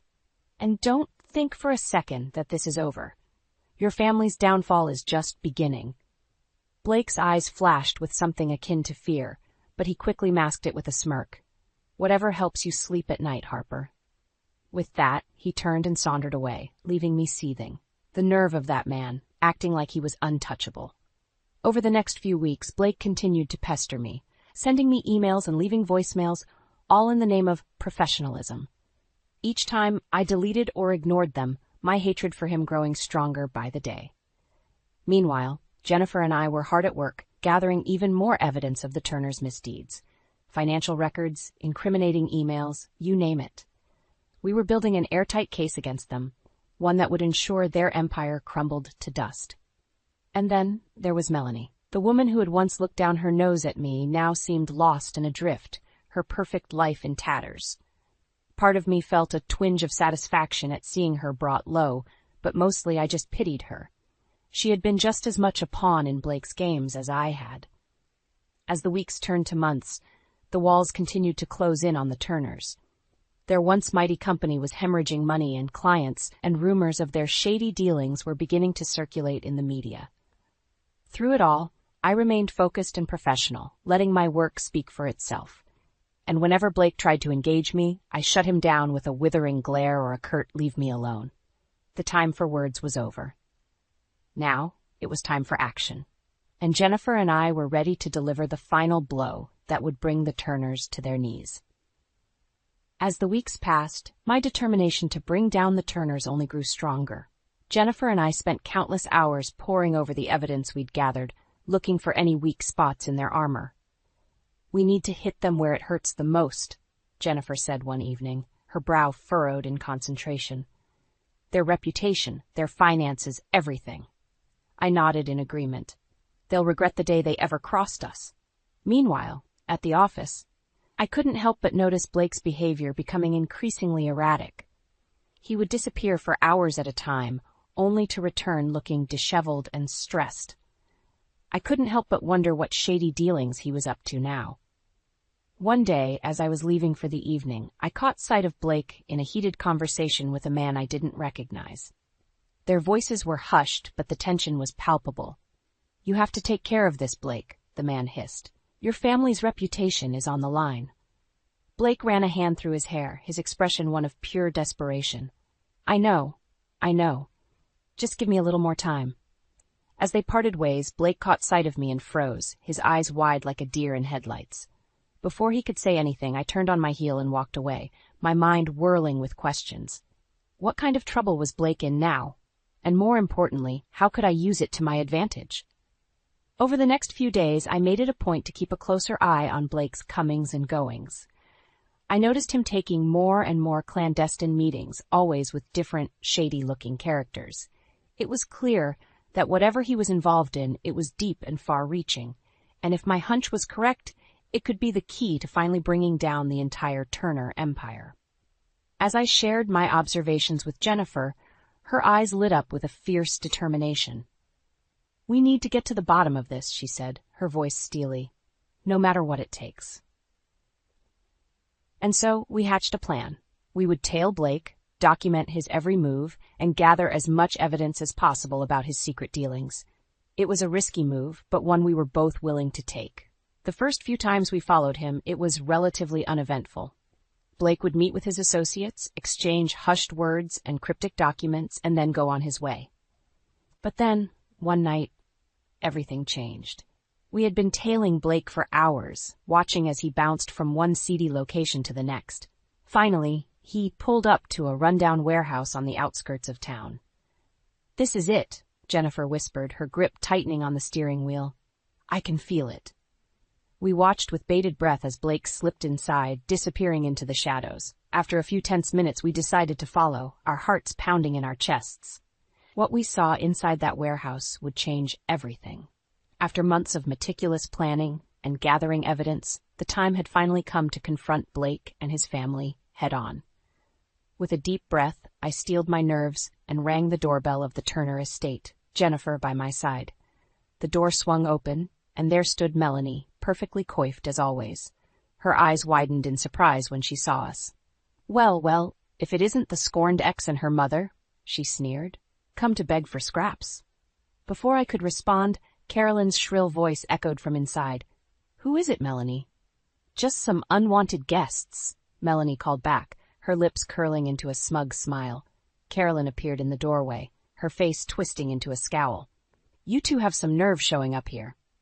I held up the ring box, my hand steady despite the adrenaline coursing through my veins. "I'm here to return the ring, Carolyn, and to settle some unfinished business."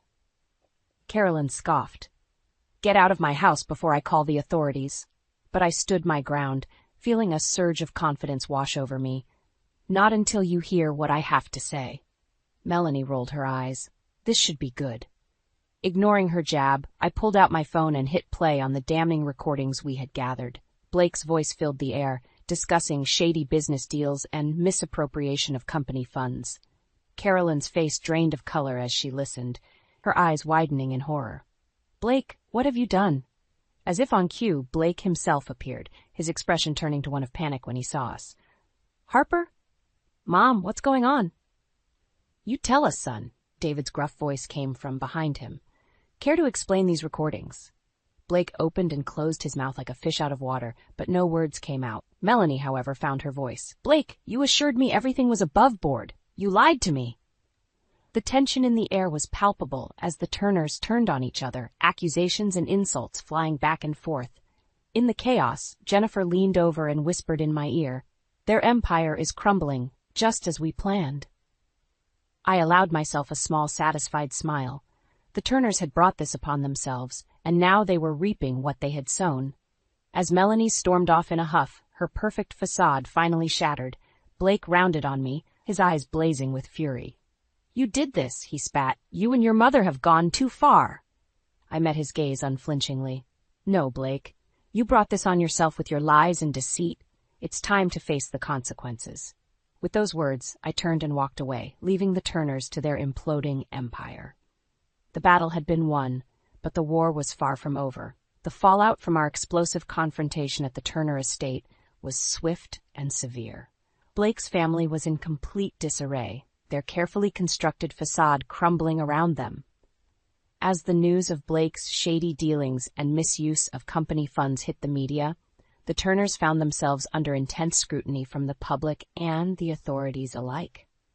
Carolyn and David were forced to make a humiliating public statement, apologizing for their son's misdeeds and vowing to cooperate with any investigations. But even as their empire teetered on the brink of collapse, the Turners remained defiant, lashing out at anyone and everyone they could. Blake, in particular, seemed to have lost all sense of reason. "This is all your fault," he raged at me one day, as we crossed paths in the office. "You and your mother have destroyed everything." I met his gaze coolly, unfazed by his outburst. "We only exposed the truth, Blake. Your own actions did the rest." He let out a bitter laugh. "Truth? You have no idea what the truth is, Harper." Before I could respond, he leaned in close, his eyes burning with a mix of anger and desperation. "You think you've won, but this is far from over. I'll make sure you and your mother pay for what you've done." His words sent a chill down my spine, but I refused to show any fear. "Is that a threat, Blake?" He stepped back, a cruel smile twisting his lips. "Take it however you want, Harper. Just know that no one crosses me and gets away with it." With that ominous warning, he turned and stormed off, leaving me to wonder just how far he was willing to go to exact his revenge. In the days that followed, the Turner family's dirty laundry continued to be aired for all to see. It seemed like every day brought a new bombshell revelation, from shady business deals to illicit affairs and everything in between. And through it all, Blake remained defiant, refusing to take responsibility for his actions. Instead, he doubled down on his threats against me and my mother, making it clear that he wouldn't rest until he saw us suffer. But as the walls closed in on the Turners, a surprising ally emerged, Melanie, Blake's former fiancée. Scorned and betrayed by the man she thought she knew, she had no qualms about spilling every sordid detail of their relationship and Blake's misdeeds. "He lied to me from the start," she revealed in a tell-all interview. "I was just another pawn in his game, a means to an end." As Melanie's revelations hit the airwaves, the public's outrage towards Blake and his family reached a fever pitch. Protests erupted outside the Turner estate, with people demanding justice and accountability. And through it all, I remained steadfast, my resolve only strengthened by the knowledge that we were on the right side of this battle. Blake and his family had brought this reckoning upon themselves, and now they were facing the consequences of their actions.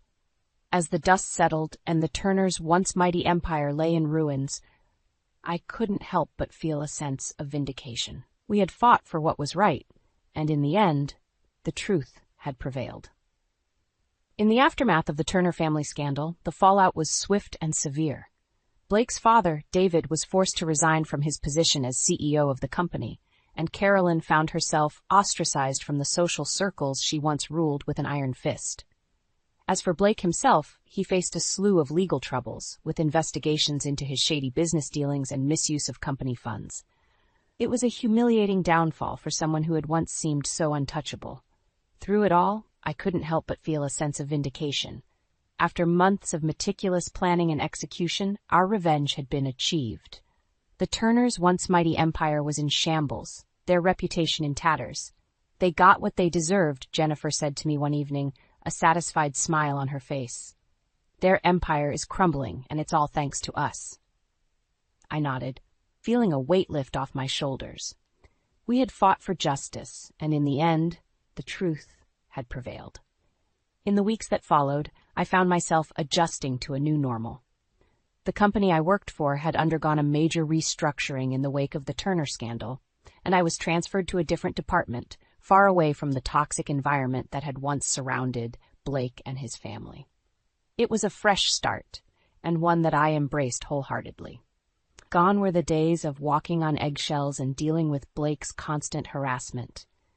Instead, I was able to focus on my work and thrive in a supportive, positive environment. As for my personal life, I found myself taking a step back from the dating scene. After the betrayal I had experienced with Blake, I was wary of opening my heart too quickly. But deep down, I knew that one day, when the time was right, I would find someone who truly deserved my love and trust. In the meantime, I poured my energy into my career and my relationship with my mother. Jennifer and I had grown even closer through our shared ordeal, and we found strength in each other's support. "You're an inspiration, Harper," she told me one day, her eyes shining with pride. "You never gave up, even when the odds were stacked against us." I smiled, feeling a warmth bloom in my chest. "I couldn't have done it without you, Mom. We're a team, always." As the months passed, the Turner family scandal faded from the headlines, but the lessons I had learned would stay with me forever. I had seen firsthand the consequences of greed, deceit, and entitlement, and I vowed never to let those toxic traits take root in my own life. Instead, I focused on cultivating patience, discernment, and a strong moral compass. I knew that true happiness and fulfillment could only come from living an authentic, honest life, something that the Turners had clearly failed to grasp. And as for the future, well, the possibilities were endless. With the weight of revenge lifted from my shoulders, I felt free to pursue new opportunities and embrace whatever challenges life had in store. One thing was certain: I would never again let anyone underestimate me or treat me like a second-class citizen.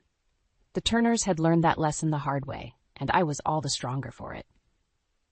During a sun-drenched afternoon, the aroma of sizzling burgers filled the backyard as our family gathered for a casual barbecue. I watched as my brother Miles doted on his fiancée, Cora, serving her a plate of food with a besotted grin. Although beautiful and charming on the surface, something about Cora's calculating gaze unsettled me. "So, Lena," Cora said, her perfectly manicured fingers toying with the stem of her wineglass, "Miles mentioned you're a tutor at the community college." I tensed, sensing the subtle condescension in her tone. "Yes, I find it incredibly rewarding to help students unlock their full potential." Cora's scarlet lips curved into a patronizing smile. "How quaint. I can't imagine settling for such a modest career, but I suppose not everyone has ambition." My jaw clenched as Miles shot me an apologetic glance, oblivious to the true extent of Cora's disdain.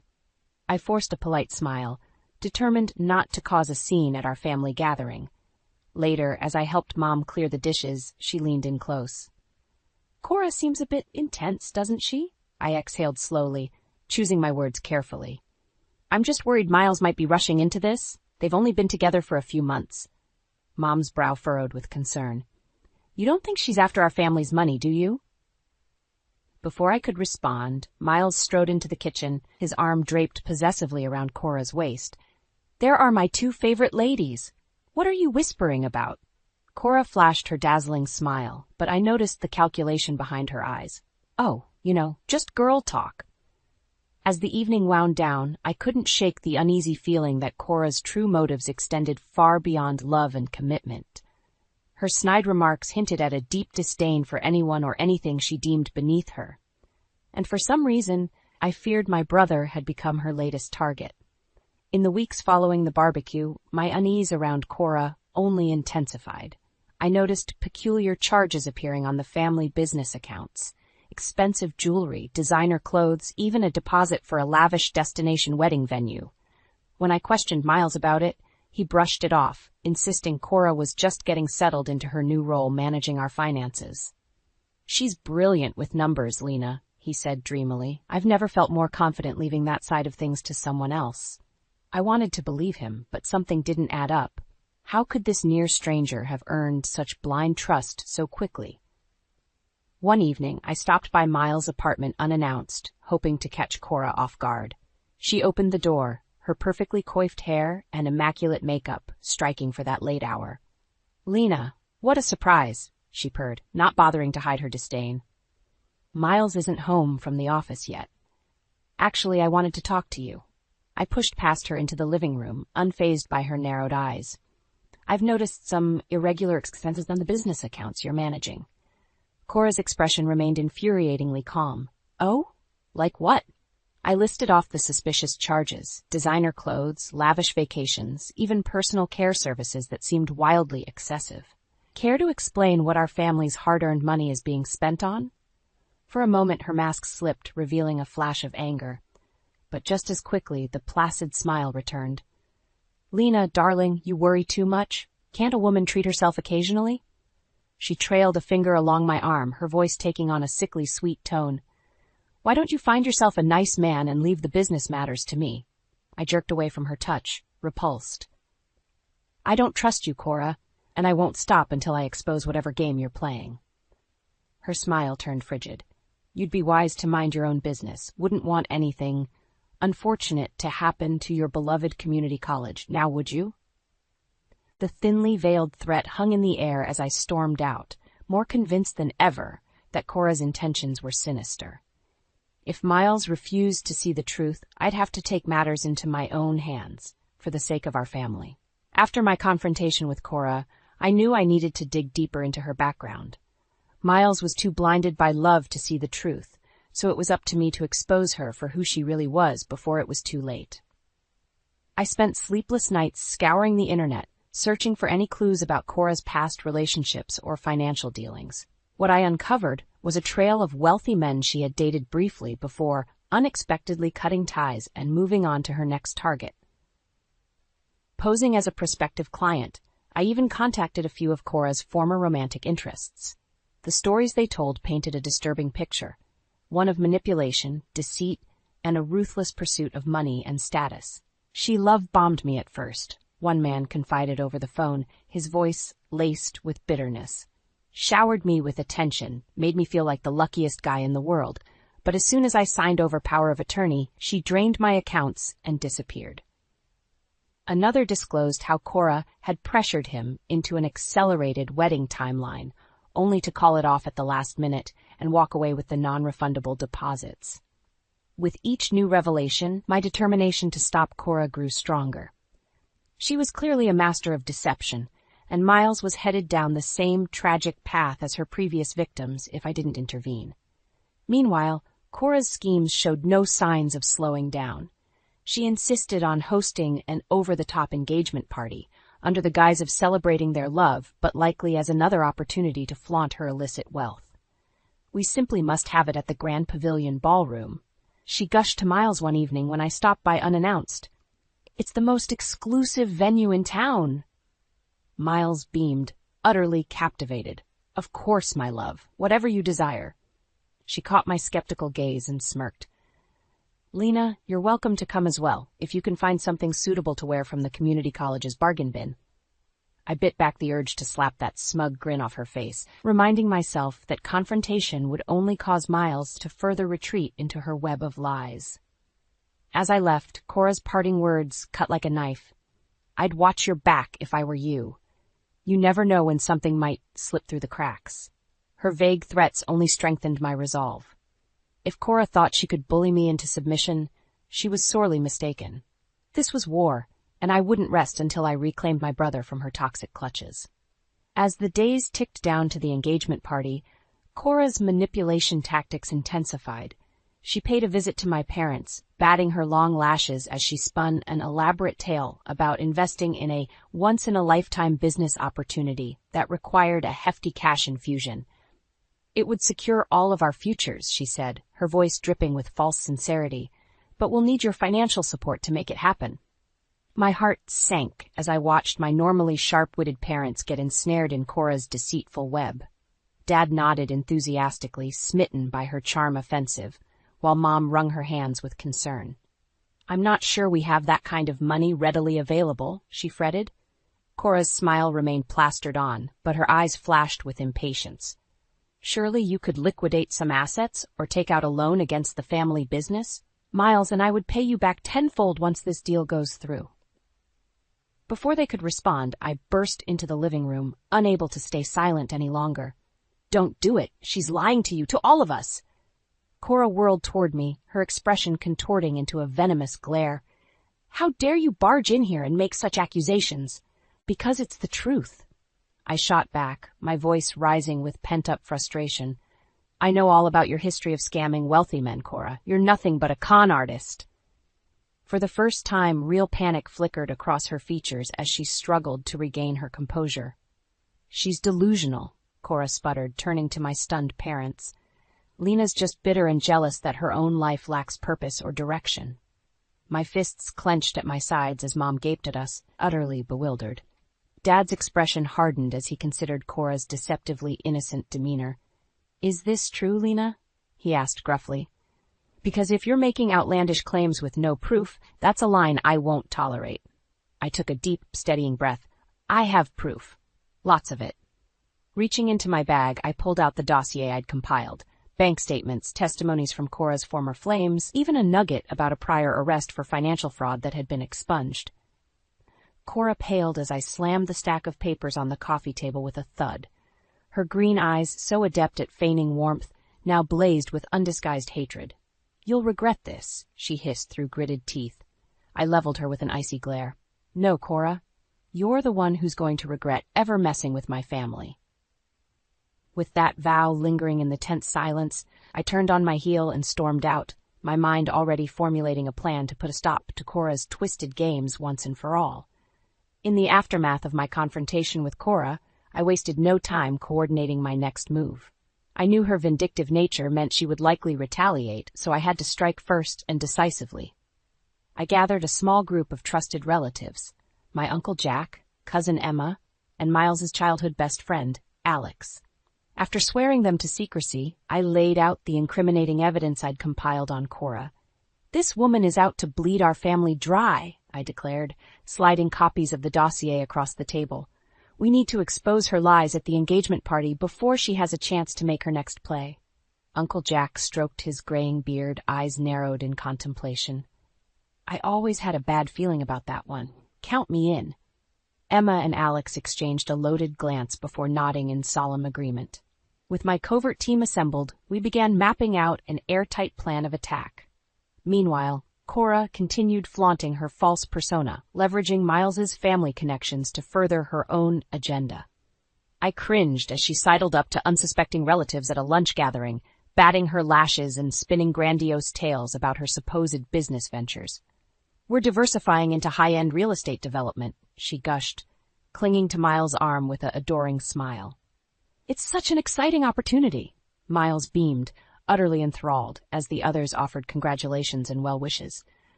Only my dad regarded Cora with a measure of skepticism after my damning revelations. As the party drew nearer, tensions mounted. Cora caught me leaving the house one afternoon, her eyes glittering with unveiled malice.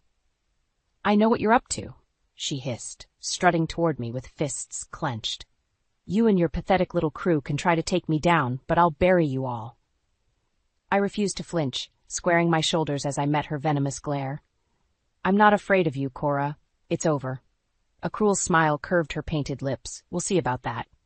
The night before the party, my phone pinged with an ominous text from an unknown number. Give it up, or you'll lose everything. Attached was a photo of the community college where I taught, the implication clear. I shuddered, but my resolve didn't waver. Cora had upped the stakes, but she had no idea what I was capable of to protect my family. Tomorrow would be her ultimate reckoning. The Grand Pavilion ballroom glistened with opulence, the crystal chandeliers casting a warm glow over the lavish floral arrangements and white linen tables. But beneath the glamorous facade, an undercurrent of tension rippled through the air. Cora swept into the venue on Miles's arm, resplendent in a slinky emerald gown that left little to the imagination. Her smug smile faltered infinitesimally when she spotted our covert team stationed at strategic points around the room. Tonight will be a night to remember, she purred into Miles's ear, tightening her grip on his bicep. Just wait until you hear the announcement I have planned. As guests mingled and fawned over the extravagant affair, I caught Emma's eye and gave an imperceptible nod. It was time to spring our trap. The first subtle strike came as Uncle Jack engaged Cora in conversation, steering her toward a quiet corner with a few polite compliments. Your dress is exquisite, he remarked, his grandfatherly demeanor utterly disarming. It must have cost a small fortune, just like this entire party, I'd wager. Cora preened under the faux praise. Why, thank you, Jack. Miles and I spare no expense when it comes to the finer things. Of course, of course. Although I must admit, I was surprised when Lena told me about your unconventional business dealings. He tsked softly, watching her face contort with the first flicker of unease. Fraud, extortion, swindling wealthy bachelors out of their fortunes. It's all a bit unsavory, wouldn't you agree? Cora's mouth dropped open, but before she could respond, Emma sidled up with a conspiratorial grin. Oh, Aunt Cora, you simply must meet my friend Claire, she chirped, gesturing toward the sour-faced woman at her side. She's dying to share her experience dating you a few years back. As Claire launched into a diatribe about the thousands Cora had conned out of her, I watched the blood drain from the cunning schemer's face. Nearby, Alex began questioning Miles about the astronomical party costs, while casually mentioning his concerns over Cora's misuse of funds. Within minutes, a hush fell over the ballroom as Cora's panicked gaze flickered between the damning witnesses closing in from every angle. Miles, honey, you have to believe me, she began, her voice wavering. But it was my turn to strike the final blow. I stepped forward, folders of irrefutable proof clutched in my hands. Everyone, I'm afraid there's been a terrible mistake, I announced, loud enough for everyone to hear. This party is a sham, a ruse intended to distract us all from the truth about Cora's despicable intentions. Gasps rippled through the crowd as Cora paled, frozen in the spotlight of scrutiny. I have evidence, I declared, fanning out the incriminating documents with a flourish. Bank statements, legal records, testimonials, all laying out Cora's long history of defrauding and manipulating people for her own nefarious gain. Our relatives rallied behind me, bolstering my words with a chorus of condemnation aimed at the now exposed charlatan. Cora's mouth opened and closed like a gasping fish, her facade of confidence utterly shattered. In that moment, it was evident that her reign of terror had finally, deservedly, come to an ignominious end. As the weight of the evidence crushed down on her, Cora's composure rapidly unraveled. Her perfectly coiffed demeanor disintegrated into a frantic, wide-eyed panic. "Miles, darling, you can't possibly believe these ridiculous lies," she cried, grasping his arm with claw-like desperation. "It's all a big misunderstanding." But the hurt and betrayal etched on Miles's face spoke volumes. Slowly, reluctantly, the veil of infatuation lifted, as he absorbed the damning testimonies and paper trail detailing Cora's web of deceit. "How could you?" he rasped, anguish lacing his words as he wrenched free of her grip. "You used me, my family, for your own selfish gain?" Cora opened her mouth, but no coherent defense emerged, only a strangled whimper as the stark reality crashed down upon her. She was finished, exposed for the callous con artist she truly was. As the stunned silence stretched on, Dad stepped forward, his expression grave. "I think it's time you left, Miss Jennings, and I'd advise against any further contact with my family." The use of her full name seemed to jolt Cora from her stupor. With a last desperate pivot, she swept a hand through her perfectly coiffed tresses and attempted a tremulous pout. "Please, I never meant for things to go this far," she simpered, sickly sweet. "I fell so deeply in love with Miles that I lost my way for a bit, but I'm willing to make amends, do anything to prove my devotion." Miles recoiled as if struck, his jaw tightening with righteous indignation. "Save it. I don't want to hear another word from you." His cold dismissal seemed to finally pierce Cora's delusional armor. Her attempts at manipulation collapsed entirely as bitter fury contorted her delicate features into an ugly sneer. "You'll regret this," she spat in my direction, green eyes blazing with visceral hatred. "All of you." But her vitriolic threats rang hollow against the wall of familial solidarity that had rallied against her depravity. We stood united, an impenetrable front that her malice could never breach. With a last contemptuous glare, Cora gathered the tattered shreds of her dignity and stormed out, the click of her designer heels fading into blessed silence.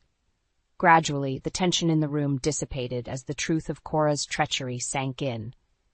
Miles remained still as a statue, absorbing the emotional fallout, until Mom enveloped him in a comforting embrace. "It's going to be all right, sweetie," she murmured, stroking his hair with maternal tenderness. "We're here for you." Tears glistened in his eyes as he clung to her, finally allowing the anguish to flood forth. But even in his heartbreak, a glimmer of hope shone through. The knowledge that he had us, his stalwart family, to help guide him through the wreckage.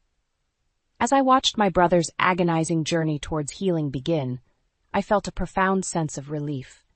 The nightmare was over, and justice had prevailed through the strength of our unbreakable bonds. 6 months later, the dark cloud of Cora's duplicity had fully lifted from our family. The business was thriving once again under Miles and my joint leadership, and the strained bonds that her twisted schemes had frayed were healing steadily. I smiled as I watched Miles pore over financial reports at his desk, a crease of concentration furrowing his brow. Gone was the love-struck naivete that had blinded him to Cora's true nature. In its place was a wiser, more grounded man who had learned the value of vigilance the hard way. "Lena, can you come take a look at these projections for next quarter?" he called out, glancing up with a warm smile.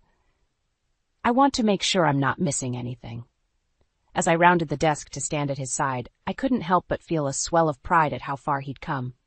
In the aftermath of Cora's exposure, Miles had thrown himself wholeheartedly into restoring the family business, determined to atone for the mistakes and vulnerabilities that had nearly spelled our ruin.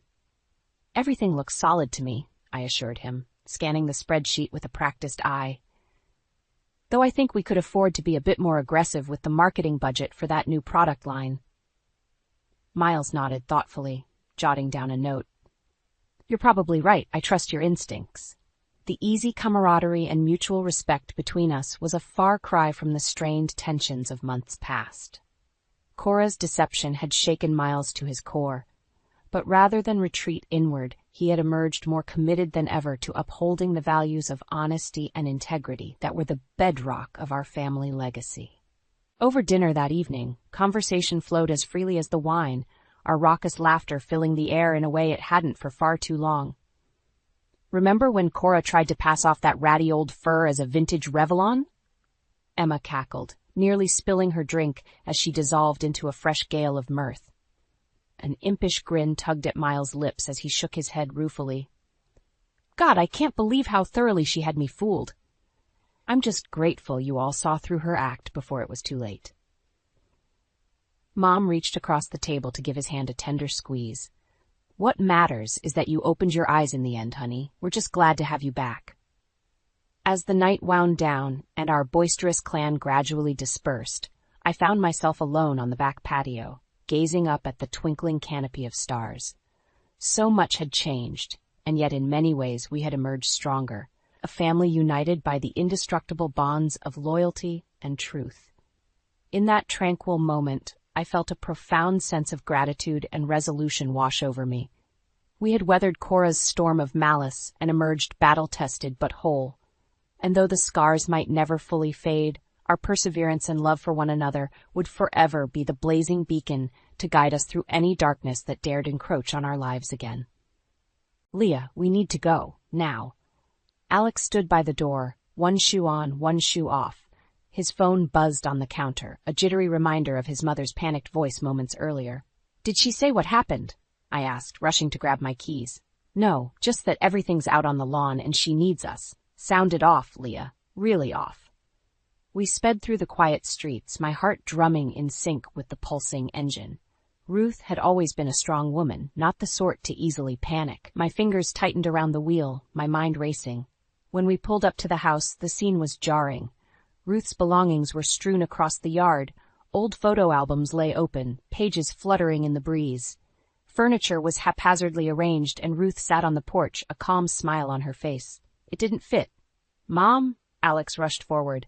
"What happened? Are you okay?" Ruth looked up, her eyes twinkling with something I couldn't quite place. "They think they've outsmarted me. Little do they know, their game has just begun." Alex and I exchanged a worried glance. "What do you mean? Who did this?" Ruth patted the space beside her, inviting us to sit. "Sebastian and Trina. They want control, but I'm not so easily fooled." The weight of her words hung in the air. We had known Sebastian and Trina were ambitious, but this was beyond anything we imagined. "Leah, they left her here, just abandoned her." Alex's voice cracked with frustration. "Mom, you need to come with us. It's wrong. We can't just leave you here." Ruth nodded, standing up with a grace that belied her age. "Let's gather what we can. The rest can wait."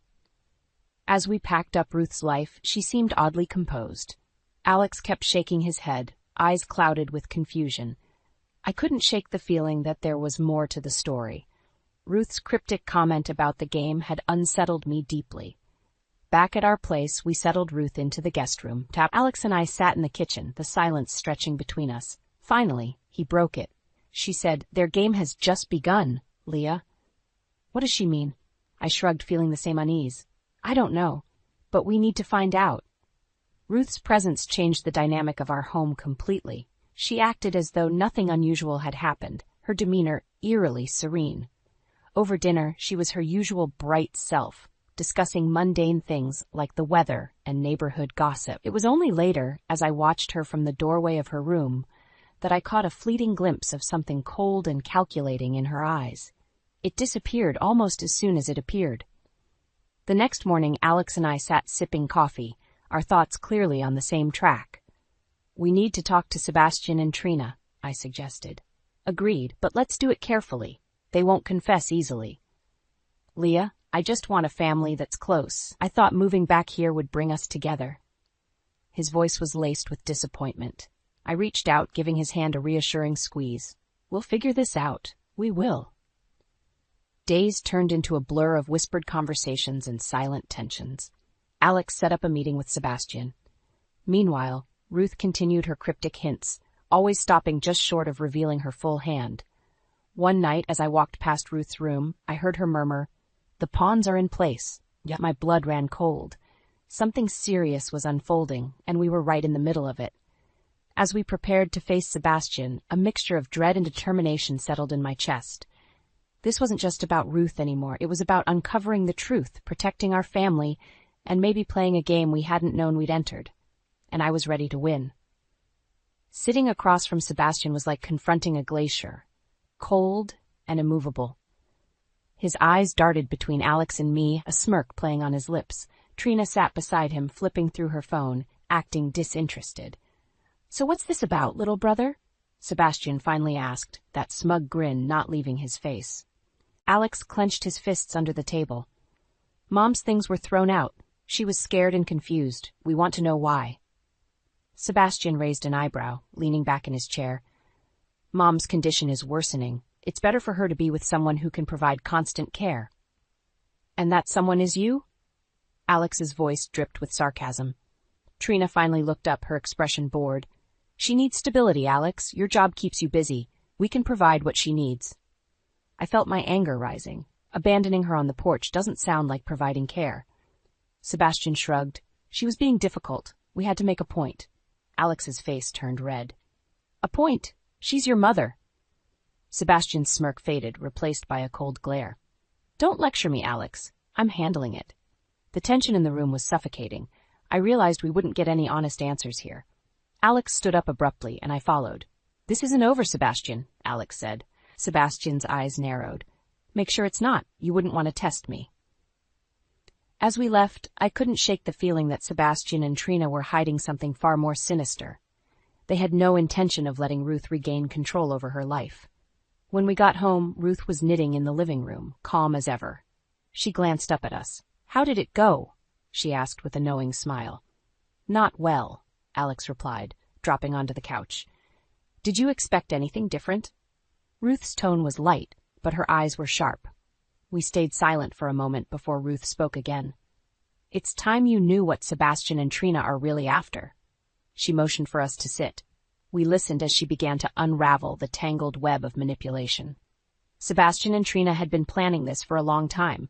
Ruth's assets, her will, everything was part of their strategy to secure control. "They think I'm losing my mind," Ruth said with a hint of amusement. "But I've been keeping tabs on them." "They've underestimated you," I said, admiration creeping into my voice. Ruth nodded. "Their greed will be their undoing." That night, Alex and I lay in bed, staring at the ceiling. "We need a plan," he said quietly. I turned to him.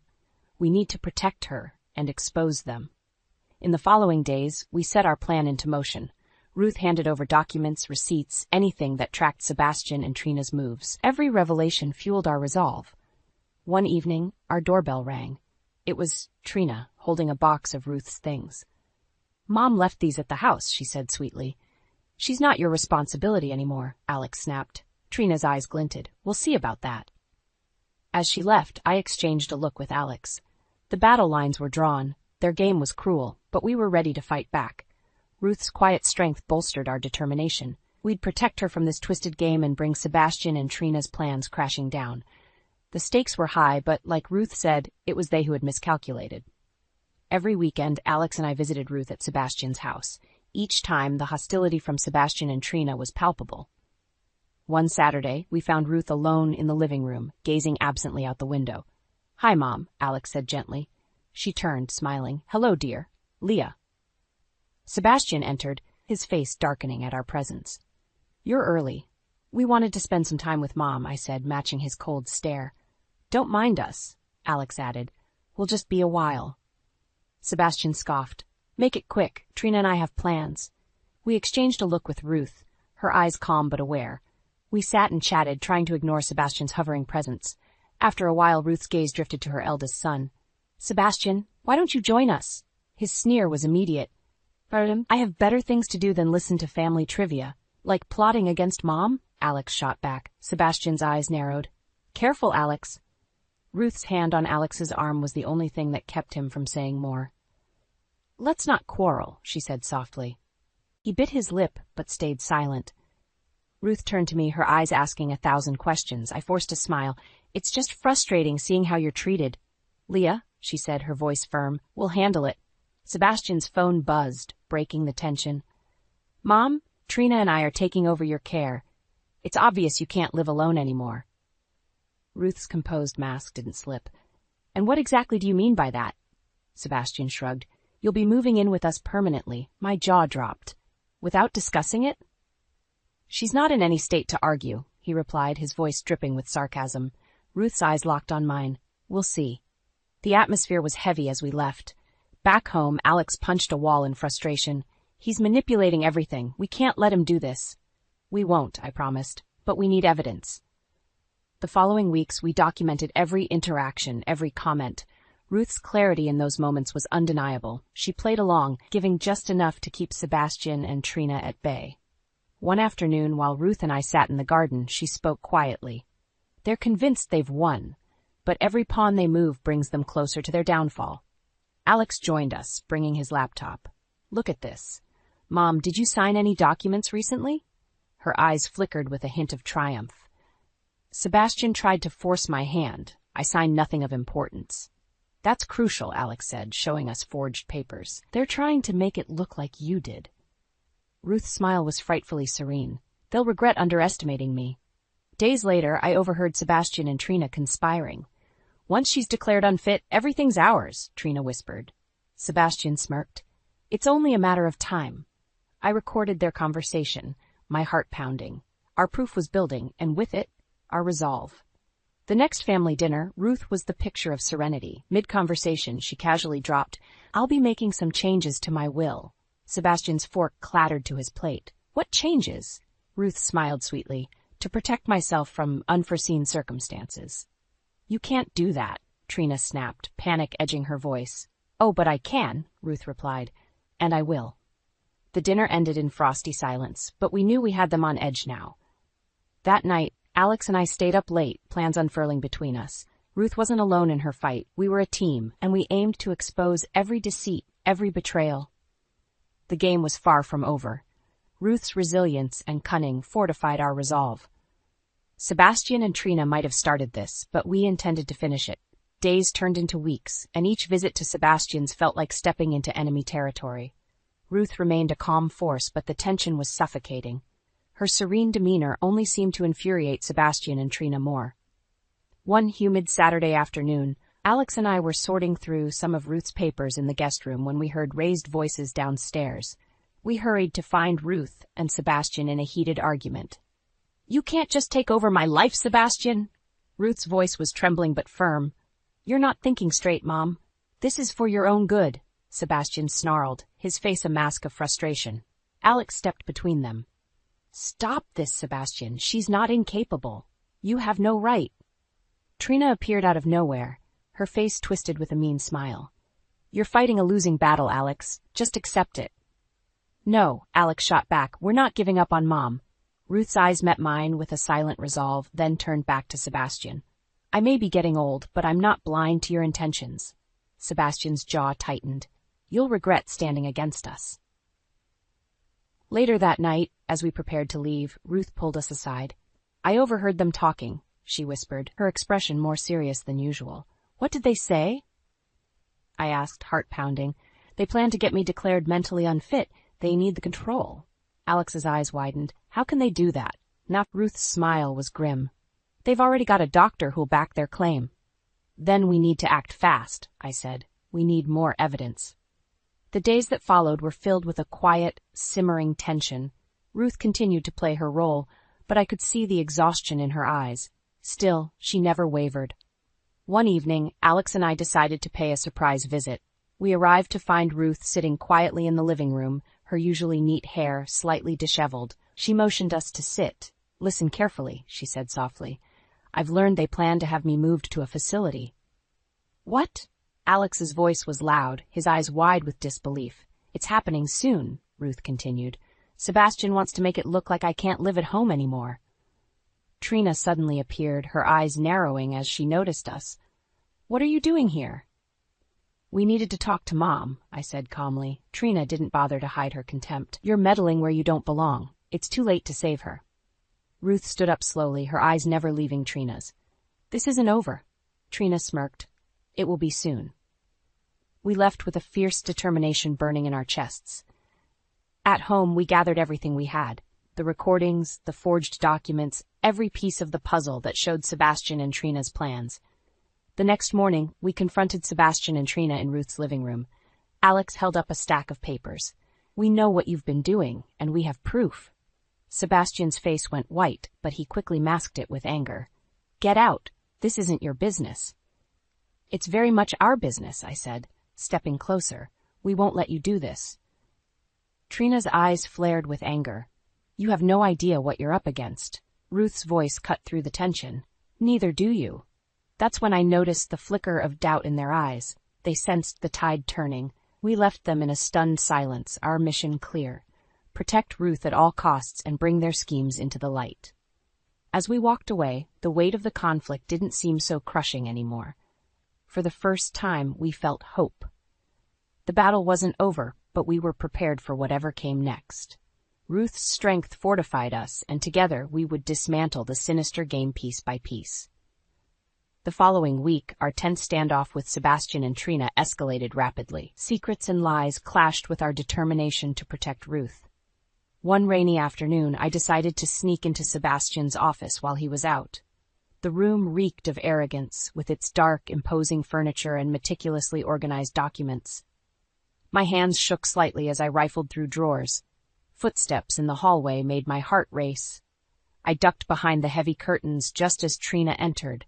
She was on the phone, her voice sharp and hushed. The doctor will declare her unfit by Friday. Make sure the papers are ready. Once that's secure, we'll transfer everything into our names. Recordings. I fumbled with my phone, pressing record as fast as I could, capturing her malicious plan. Our proof was growing stronger by the minute.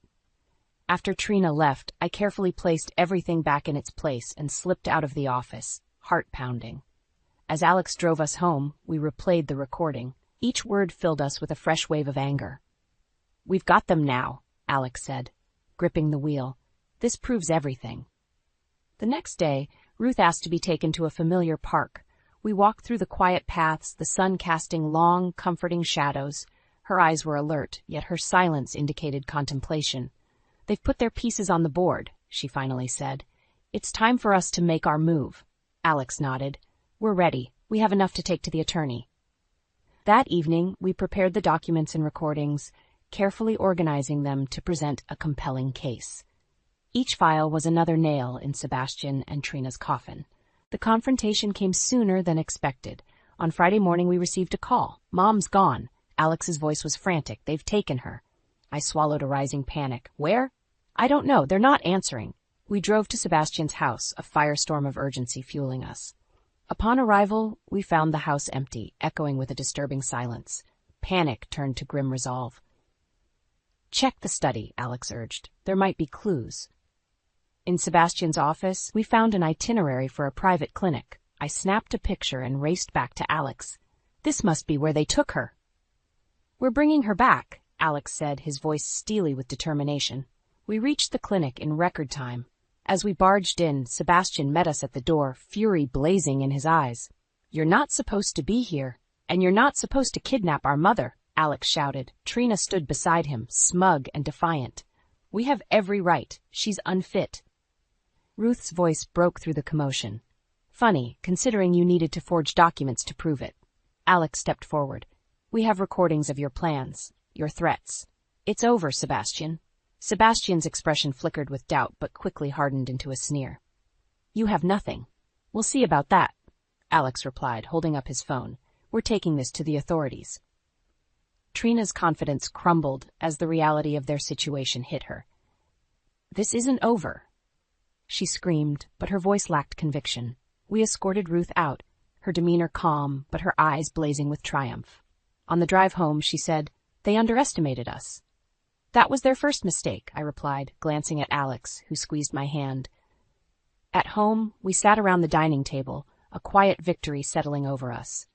Ruth's strength had been our guide, her resilience our beacon. Sebastian and Trina's vile nature had been their undoing, and with every piece of evidence, we moved closer to justice. We knew the battle wasn't entirely over, but we stood united, ready for whatever came next.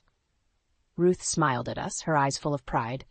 They thought they outsmarted us, but they were playing my game all along. And in that moment, I felt it in my bones. This family was stronger than their deceit, and together we would ensure that justice was served. The following Monday, we gathered our evidence and headed to our attorney's office. The weight of everything we'd collected bore down on us, but Ruth's presence steeled our resolve. Mr. Harris, our attorney, scanned through the documents and recordings with growing astonishment. "This is damning evidence," he said finally. "It's more than enough to take to the authorities." Ruth nodded firmly. "It's time we put an end to their schemes." We left Mr. Harris's office with a sense of guarded triumph. Now the battle was in the hands of the legal system. Our job wasn't finished, but we had struck a decisive blow. Back at home, Ruth shared a quiet moment with Alex and me. "Thank you for standing by me," she said softly. "This wouldn't have been possible without you." "We're a family," Alex replied. "That's what we do." A week later, the police arrived at Sebastian's house. We watched from a distance as officers escorted him and Trina into custody. The sight was surreal, the culmination of all our efforts finally taking tangible form. "That's just the beginning," Ruth said, watching them being driven away. "Their reckoning is far from over." Later that evening, Ruth invited us to join her in the living room. "There's something you need to know," she said, motioning us to sit. She began recounting the moments she had overheard Sebastian and Trina's plans. It was clear from the start, they didn't just want control, they wanted everything. As she spoke, a chilling determination underscored her words. "I decided to pretend, to play into their perceptions. Being underestimated gave me the upper hand." "You were brilliant, Mom," Alex said, admiration evident in his voice. "Thank you," she replied. "But the fight's not over yet. We have to see this through." The true extent of Ruth's cunning became clear when she revealed her final move. "I moved my assets into a trust managed by Leah before their plans could take hold." My breath caught. "You trusted me with everything?" Ruth's eyes softened. "You've always had a good heart, Leah. I knew you would protect my legacy." The next few days were a whirlwind. The scandal of Sebastian and Trina's arrest reverberated through the community, disgracing them publicly. Every news outlet carried the story of their attempt to manipulate and defraud their own mother. One evening, a knock at the door revealed an officer with more news. "Sebastian and Trina are being charged with elder abuse and fraud. Their trial is set for next month." Alex and I shared a look of relief. Finally, justice was within reach. Ruth's eyes sparkled with a renewed vigor. "We'll be there to see it happen."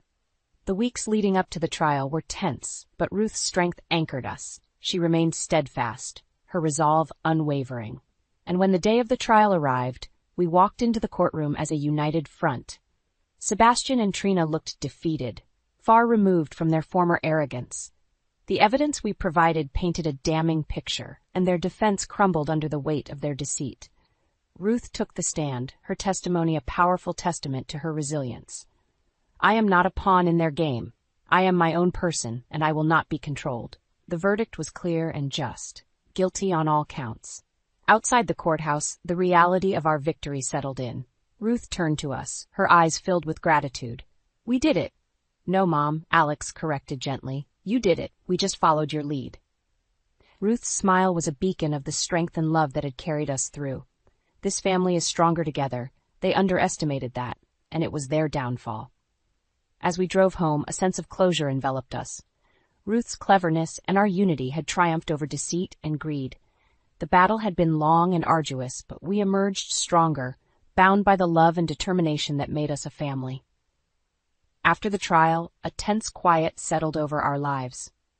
But beneath the calm surface, we knew the battle wasn't truly over. Sebastian and Trina might be facing jail time, but there were still loose ends to tie up. One evening, Ruth gathered us in the living room. "There's something more you need to know," she said. Her eyes twinkled with a mischievous glint I hadn't seen before. "What is it, Mom?" Alex asked, curiosity piqued. Ruth looked at us with a sly smile. "I've been planning one last move. Sebastian and Trina think they've hit rock bottom, but they haven't seen anything yet." I blinked in surprise. "What do you mean?" Ruth leaned back in her chair, her demeanor confident. "Their house, their cars, everything they've accumulated using my money, I've already started the process to have it all seized." "They'll have nothing left," Alex said, understanding dawning on his face. Ruth nodded. "Exactly. They need to understand the full consequences of their actions." The next day, we worked with the attorneys to expedite the process. The legal wheels turned swiftly, and soon enough the foreclosure notices were delivered. Facing both incarceration and financial ruin, Sebastian and Trina were left reeling. A week later, we visited the house one last time. The once intimidating mansion now stood eerily quiet, stripped of its former grandeur. Sebastian and Trina were there, gathering their remaining belongings. As we approached, Sebastian's face twisted with anger. "You've taken everything from us." "No," Ruth corrected calmly. "You did that to yourselves." Trina's face was a mask of hatred. "You think you've won, don't you?" "Yes," Ruth said simply. "Not because of what I've taken, but because of what I've protected." Sebastian lunged forward, but the presence of our attorney and a couple of officers kept him at bay. "This isn't over," he spat. "Actually, it is," Alex said, stepping between us and Sebastian. "For you, it's all over." We walked away from the scene knowing that Sebastian and Trina's downfall was complete. Ruth's resolve and our unity had ensured they could no longer harm our family. In the days that followed, the mood in our home lifted. Ruth's trust in us had brought a new level of closeness in our family dynamic. We spent more time together, enjoying the simple moments that had once seemed elusive. One sunny afternoon, we decided to have a small celebration in the backyard. As we set up the table, Ruth smiled warmly at us. "This is what family should be," she said contentedly. Alex wrapped his arm around her shoulder. "We owe it all to you, Mom. You taught us what it means to be strong." "And clever?" I added with a grin. "Thank you, both of you," Ruth said, her eyes glistening with tears of joy. "I wouldn't have come this far without you." Under the amber glow of the setting sun, we sat around the table, toasting to our shared victory and newfound peace. It felt like the dawn of a new chapter, one free from the shadows of betrayal. But as we basked in our moment of happiness, a slight worry tugged at the back of my mind. Would Sebastian and Trina truly give up? Had we really seen the last of their vile nature? Only time would tell. For now, though, we chose to live in the present, cherishing the harmony we had fought so hard to reclaim. Ruth's wisdom and courage had taught us that family wasn't just about blood. It was about standing up for each other, no matter the cost. In the end, Ruth's gambit had outsmarted the most cunning adversaries. It had shown us the true strength of our bonds and the importance of justice. And for that, we were eternally grateful. A month had passed since the trial, and life had settled into a new, comforting rhythm. Ruth now lived with us, her presence a constant source of strength and warmth. We all did our best to put the turbulent past behind us, though at times it cast long shadows over our days. One evening, as we sat around the dinner table, a knock at the door shattered our peace.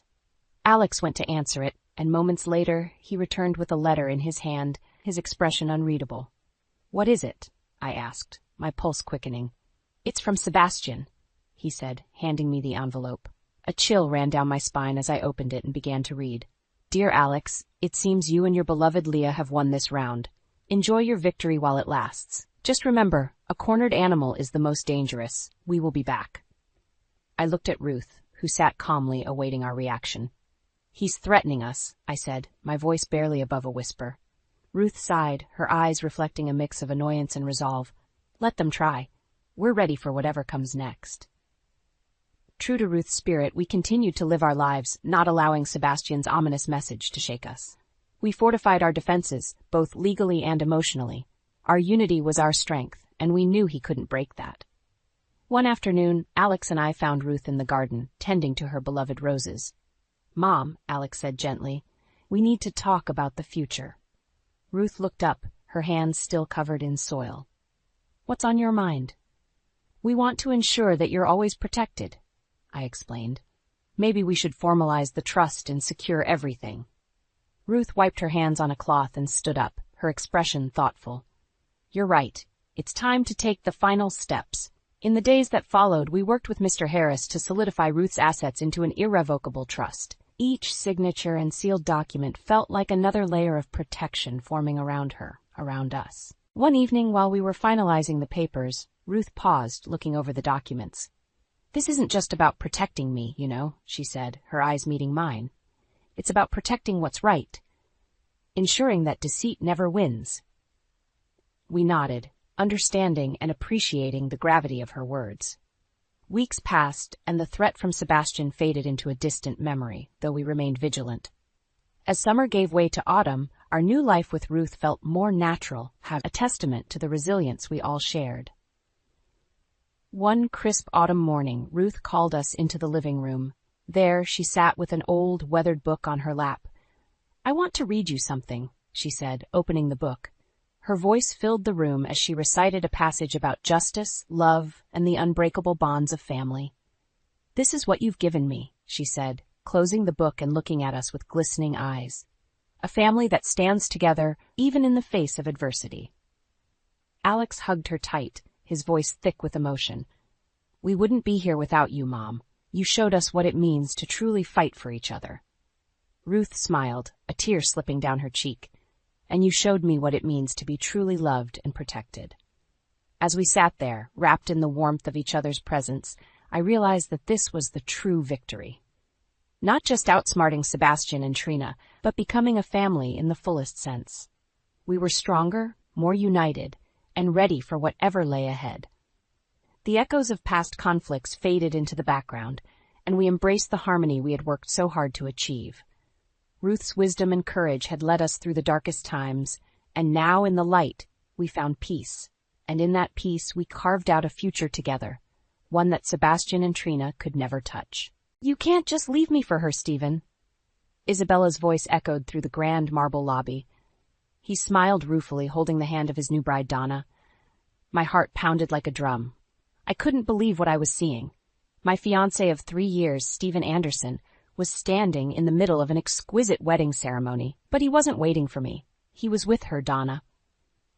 I took a step forward, my heels clicking loudly on the marble floor. "Stephen, what is going on here?"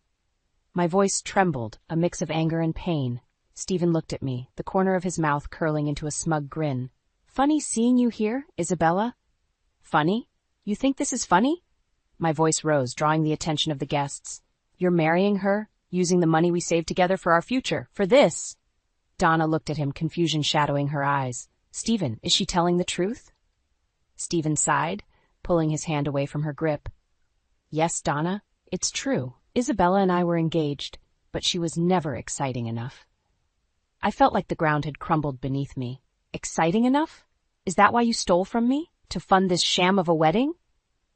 He shrugged, like it was the most natural thing in the world. "Yes, Isabella, your savings made this dream possible." My blood boiled.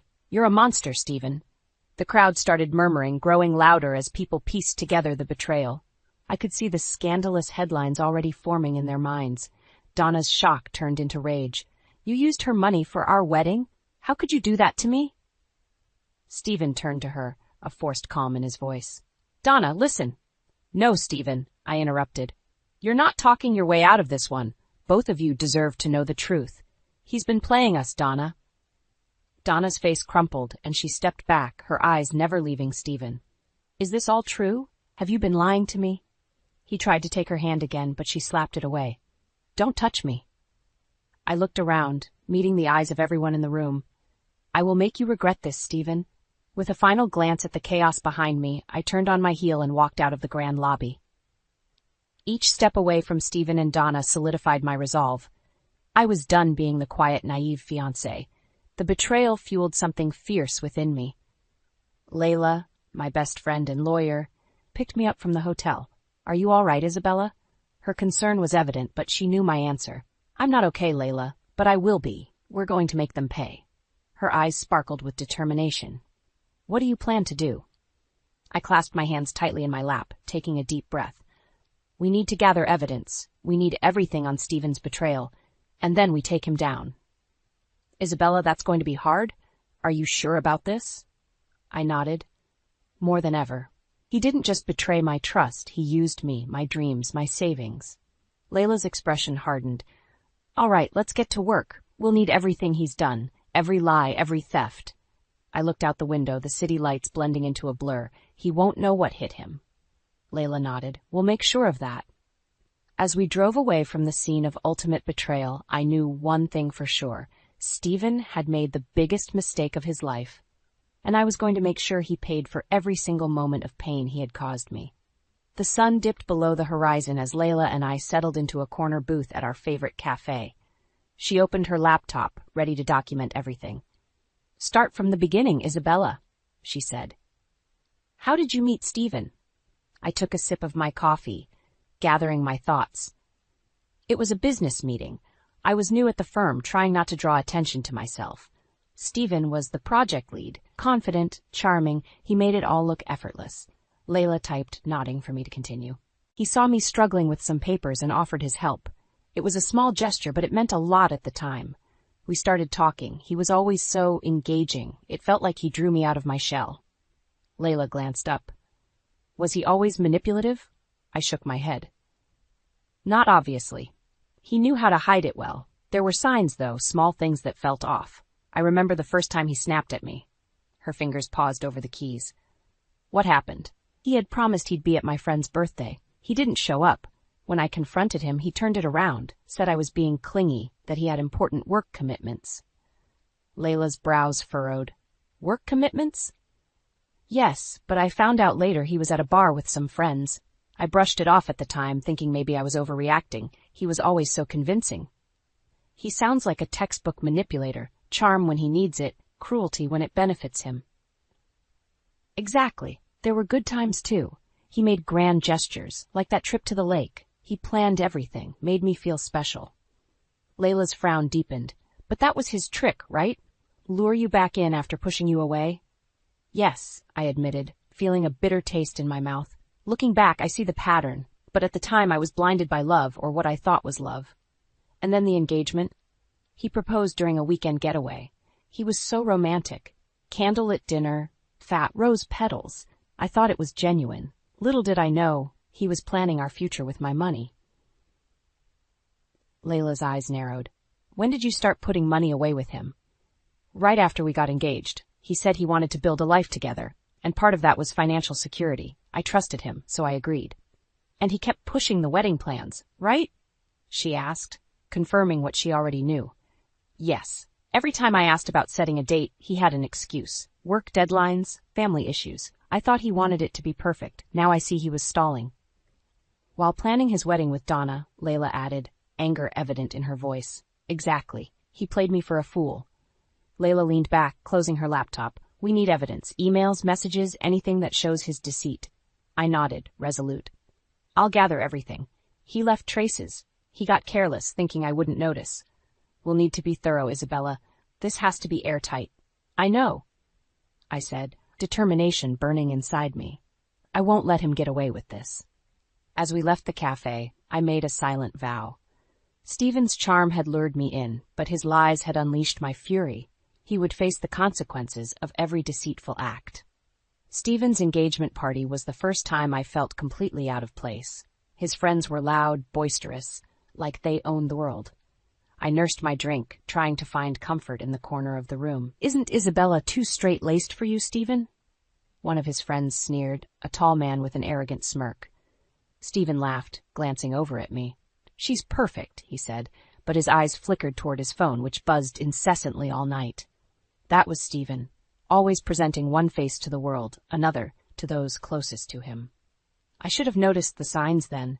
His constant need to check his phone, the smirk he couldn't quite hide when he thought I wasn't looking. But I wanted so badly to believe him. Later that night, as the party wound down, Stephen pulled me aside, his face serious. Isabella, I'm sorry about my friends. They can be jerks sometimes. I forced a smile. It's fine. I just wish you wouldn't get so distracted. He frowned, slipping his phone into his pocket. I promise, I'm here with you. Let's make tonight about us.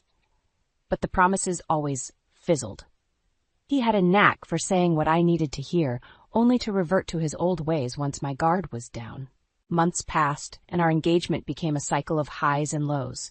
Expensive dinners and spontaneous weekend getaways kept me hooked, overshadowing the doubts that crept in during his frequent business trips and late-night absences. One night, I confronted him as he was getting ready to leave. Why are you always out so late? Business, Isabella, he replied coldly, adjusting his tie. Don't be so paranoid. It's not paranoia when it's happening so often, I insisted, blocking his way. He sighed, annoyed. Look, I have big deals in the works. It can't be helped. You knew my job came with long hours, but you never explain anything. It's like there's this whole part of your life I'm not allowed to see. His expression hardened. I'm doing this for us, for our future. Do you understand that? I stepped back, feeling the familiar sting of his barbed words. I just want to feel like I'm part of your life too, Stephen. You are, but you have to trust me. He kissed my forehead, a gesture that used to comfort me but now felt condescending. Those kisses, those empty assurances, they were what kept me hoping, kept me trying. Until the night of our dream wedding shattered everything. After I saw him with Donna, the full weight of his deceit crushed me.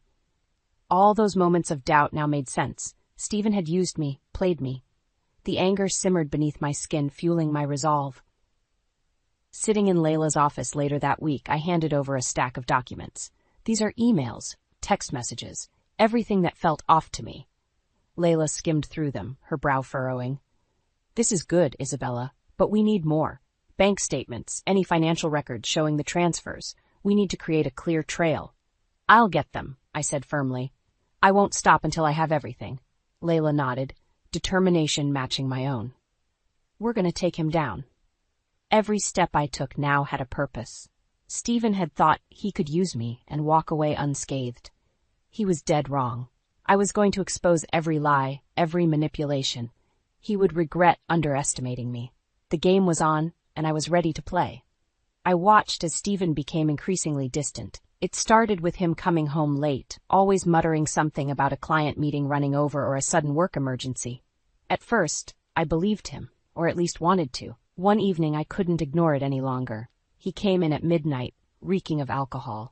I stood in the hallway, my arms crossed. Where have you been, Stephen? Out with clients, he slurred, attempting to brush past me. At a bar, I assume? I shot back, not moving. Isabella, don't start. I'm tired, he said coldly, heading for the bedroom. Stephen, this is getting out of hand. You're hardly here anymore. We don't talk.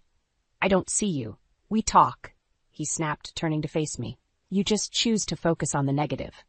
Negative? You're never home, and when you are, you're in another world, I said, feeling my frustration bubble over. His face twisted in annoyance. I'm working hard for our future. Why can't you see that? Stop hiding behind that excuse, I shouted. Is there someone else, Stephen? The room fell silent. For a moment I thought I saw something like guilt flash across his face, but it was gone before I could be sure. That's ridiculous, he said, his voice icy. I'm dedicated to us. I stared at him, feeling helpless. Then act like it. Weeks went by and the nights grew colder, not just outside but between us. Stephen's absences became more frequent, his explanations more vague. One night, after he had left yet again claiming a business emergency, I sat on the couch with my laptop. I decided to dig deeper. It took some time, but eventually I stumbled upon his email account. As I read through his messages, a bitter taste filled my mouth. There they were. Dozens of emails between Stephen and Dee, discussing their secret project, their future together. It all clicked. Donna wasn't just some fling. She was a full-scale replacement. I printed everything, feeling my chest tighten with each page. When he came back later that night, I was ready. My hands trembled, but I squared my shoulders and waited. Isabella, awake? He called casually, nearly making me snap. In the living room, I replied evenly. He sauntered in, then froze, noticing the papers spread out on the coffee table. What's this? Your emails with Donna, I said, my voice steady despite my trembling fingers. I know everything. His face transformed. Gone was the casual facade, replaced by a flicker of fear. Isabella, I can explain? Explain? You've been planning a life with another woman while stringing me along. I pointed at the emails. Your late nights, your business meetings, they were all lies. He took a step toward me, but I held up my hand. Don't. Just don't. His eyes darkened. You're blowing this out of proportion. Am I? Tell me, Stephen, what's your idea of proportion? Using my savings to fund your wedding with her? He looked like he was about to argue, but then he laughed, a cold, hollow sound. You were always so gullible, Isabella. You didn't see it coming, did you? My chest tightened. No, I didn't. But I see it now and I'm done. You're going to pay for this, Stephen. Walking away from him, I felt a strange mix of relief and rage. He had shown his true colors, and there was no going back. With every step into our shared apartment, I knew I was moving towards uncovering every layer of his deceit. The end of our engagement would be just the beginning of his downfall. The tip came through an anonymous text message. Luxury hotel, Saturday at noon. You need to see this. I stared at my phone, my curiosity piqued and my suspicions raging. I needed to find out what Stephen was hiding. On Saturday, I dressed carefully, trying to look composed, despite the turmoil inside me. The hotel lobby was grand, filled with fresh flowers and the murmur of guests. I saw the sign for the wedding reception and followed the arrows. My heart pounded harder with each step. Finally, I stepped into the ballroom. There at the altar was Stephen in a tuxedo, Donna by his side in a white gown. The world seemed to tilt. "Dearly beloved," the officiant began, but his words drowned in the rushing sound in my ears. I forced my legs to move, walking purposefully down the aisle. "Stop!" My voice cut through the ceremony, turning heads. Stephen's eyes widened as he saw me, a flash of panic crossing his face. Donna looked confused, glancing between me and Stephen. "What is this?" I demanded. "How could you do this to me?" Stephen's face twisted into a sneer. "Isabella, you shouldn't be here." "But I am," I replied, my voice shaking with fury, "and I see now exactly what you are." "Stephen, what's going on?" Donna asked, her voice trembling. "Tell her, Stephen," I challenged. "Tell her how you used my savings for this sham of a wedding." Donna's face crumpled, shock giving way to understanding. "Is that true? Did you use her money for this?" Stephen rolled his eyes, his mask slipping to reveal the callous man beneath. "Yes, it's true. I used her money, because she was never exciting enough." The guests gasped, whispers sweeping through the room. I took a deep breath, my rage fierce and burning. "You think you can just walk away from this?" Stephen smirked. "I can and I will.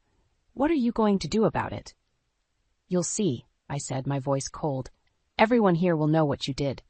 Stephen turned to his stunned bride. "Donna, don't listen to her. She's trying to sabotage us." But Donna's face had turned cold. "Get away from me, Stephen. You lied to me." I stepped closer, my eyes never leaving Stephen's. "You played both of us, but you won't get away with it." As security moved to escort me out, I turned to the crowd, raising my voice. "This man is a liar and a thief. He used me, and he'll use anyone to get what he wants." I was led out of the hotel, but I didn't care. The seed was planted. Stephen's perfect world was crumbling around him. On my way out, I sent a quick text to Layla. "I need everything we have on Stephen. Now." Back in Layla's office, we reviewed every piece of evidence again. "We're taking this public, and we're going to make sure everyone knows," I said. Layla nodded, sliding a folder across the table. "This is more than enough. He's not going to walk away clean." As we finalized our plans, I felt a sense of clarity and resolve. Stephen's betrayal had broken something inside me, but it had also forged something stronger. He thought he could dismiss me, but he was wrong. I would be the storm that tore down his carefully crafted facade, and I would make sure he felt every moment of it. Stephen had no idea I had been recording our conversation. When I confronted him at home, I made sure my phone was hidden but capturing everything. "Your savings made this dream possible," he sneered, his words dripping with arrogance. This recording would be my weapon. Layla uploaded the file to her computer. "This is perfect, Isabella. He's admitting everything." I sank into the chair, feeling a mix of relief and anticipation. "What now?" Layla tapped away on her keyboard, bringing up her contacts. "First, we alert the media, local news, social media influencers. We need to ensure maximum exposure. Then, we file a lawsuit." My eyes locked onto hers, my resolve steeling. "Let's do it." The next day, I walked into Layla's office to find her already bustling with activity. "I've got a reporter from the local news station interested," she said, looking up from her desk. "And I contacted a few social media influencers who love a good scandal." "Great," I replied, settling into the seat across from her desk. "We need to make sure this hits him where it hurts." That evening, we posted the recording online, tagging Stephen's workplace and everyone relevant in his social circle.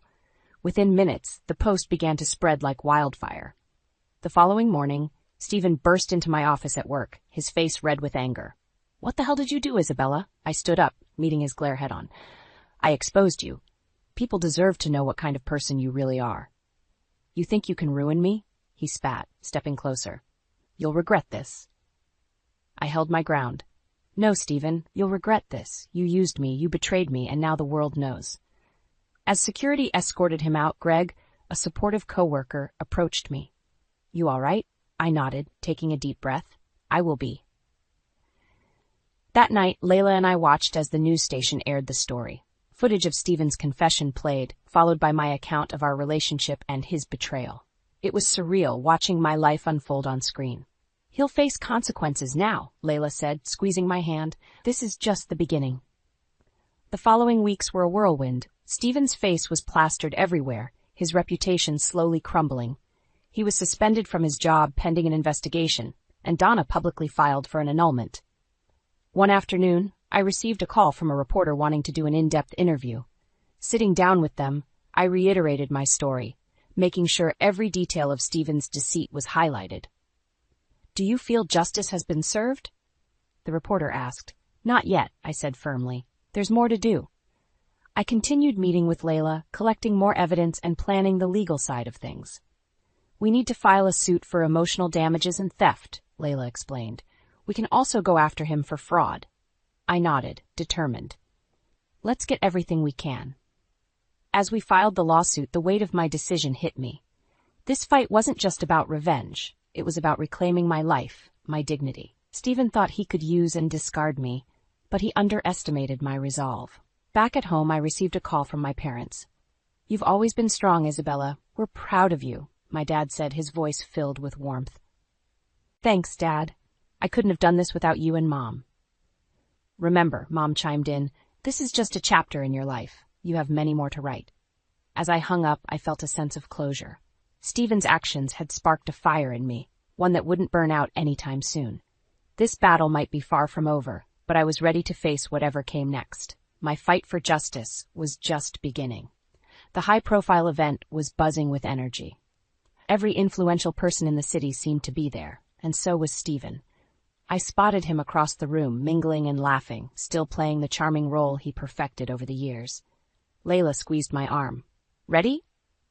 "More than ever," I replied, clutching a small, portable speaker in my other hand. We moved to the center of the ballroom, taking deep breaths. I raised my voice, making it clear and forceful. "Excuse me, everyone. May I have your attention?" The room fell silent as people turned to look at us.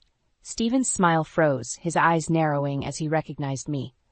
"What is she doing here?" someone murmured. "I have something to share," I continued, my voice unwavering. I lifted the speaker and hit play. Stephen's recorded confession echoed through the room.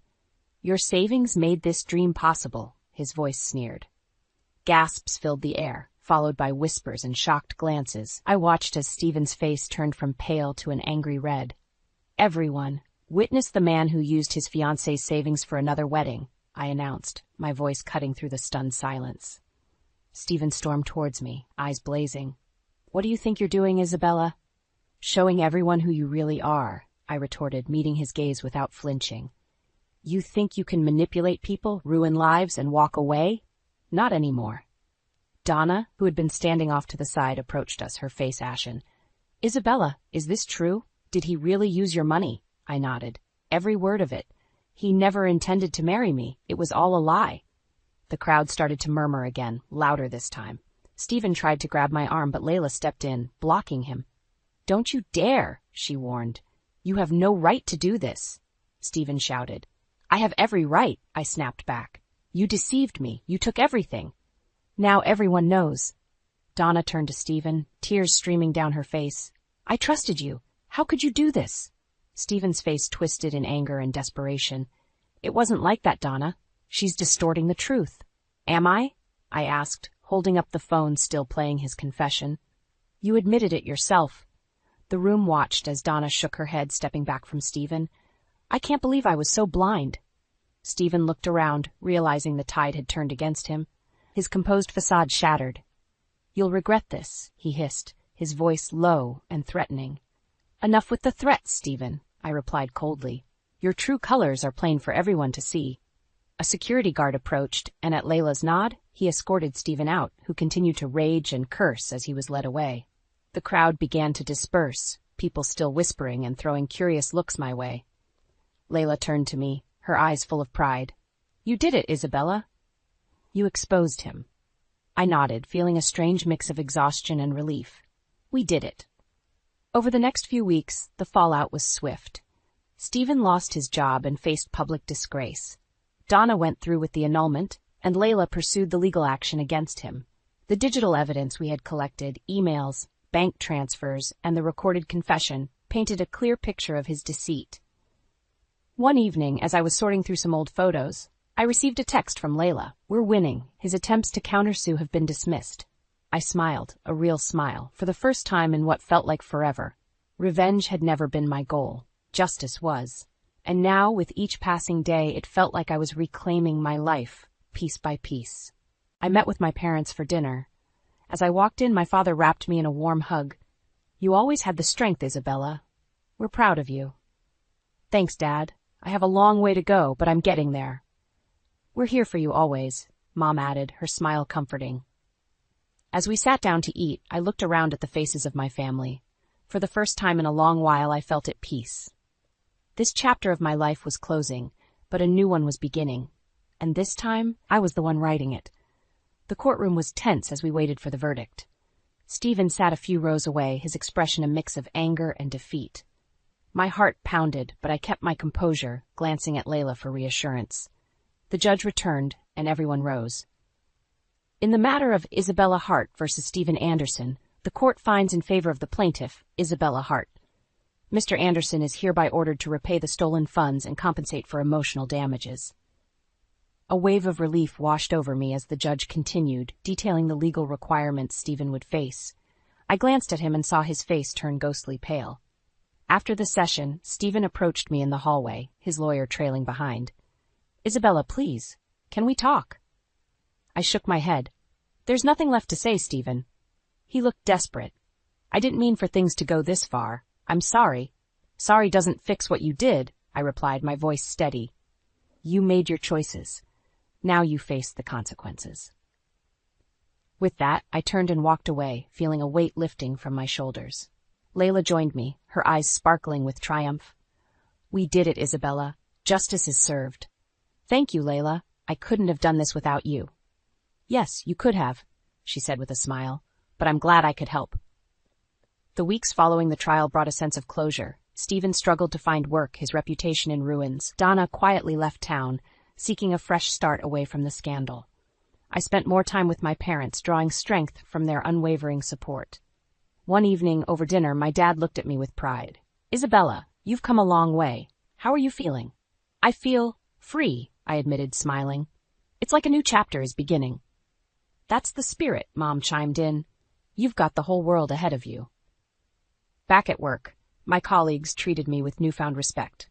Greg, who had always been a silent supporter, approached me one afternoon. "Hey, Isabella, I was wondering if you'd like to grab a coffee sometime. Just as friends, of course." A genuine smile spread across my face. "I'd like that, Greg. Thank you." As we sipped our coffees, Greg shared his own experiences of overcoming challenges, and I found comfort in knowing that I wasn't alone. "You're stronger than you think," he said, his eyes full of warmth. "Thank you, Greg. That means a lot." My days became brighter, filled with new possibilities and a renewed sense of purpose. I decided to focus on my career, setting new goals and aspirations. The lessons I had learned from Stephen's betrayal became a source of strength, reminding me of my resilience. One day, Layla called with exciting news. "Isabella, there's a job opening in my firm. It's a prestigious position, and I think you'd be perfect for it." "Really? That's amazing," I replied, feeling a surge of excitement. "I'll send over my application right away." "You've got this," she said with confidence. "I believe in you." As I clicked send on my application, I felt a sense of accomplishment. Stephen's betrayal had tested me, but it had also made me stronger. Now I was ready to embrace new opportunities and build a future on my terms. Standing by the window, I looked out at the city lights, feeling a sense of peace. The storm had passed, and a new dawn was breaking. With my past behind me and new horizons ahead, I knew that I was ready to face whatever came next. The journey had been tough, but I had emerged stronger, wiser, and ready to reclaim my life. The future was mine, and I was determined to make every moment count. I stared at the painting, my fingers trembling as I held the accompanying note. The brushstrokes were hauntingly familiar, but I couldn't place them. The message, however, was crystal clear. "You betrayed me, Jenna. Now it's time to pay." My heart raced as I set the painting down on the kitchen counter. Who could have sent this, and what betrayal were they talking about? I racked my brain, but came up empty. The doorbell rang, startling me out of my thoughts. "Max?" I breathed a sigh of relief as my boyfriend walked in, his suit slightly rumpled from a long day at the office. "Hey, babe," he said, giving me a quick peck on the cheek. "What's wrong? You look like you've seen a ghost." I gestured to the painting. "This arrived today. No return address, just this cryptic message." Max frowned, picking up the note. His eyes widened as he read it. "Jenna, this is serious. Do you have any idea who might have sent it?" I shook my head, feeling tears prick at the corners of my eyes. "No, I don't. I've been racking my brain all afternoon, but I can't think of anyone I've betrayed." Max pulled me into a hug, his cologne enveloping me. "It's okay. We'll figure this out together. Have you called the police?" "Not yet," I admitted.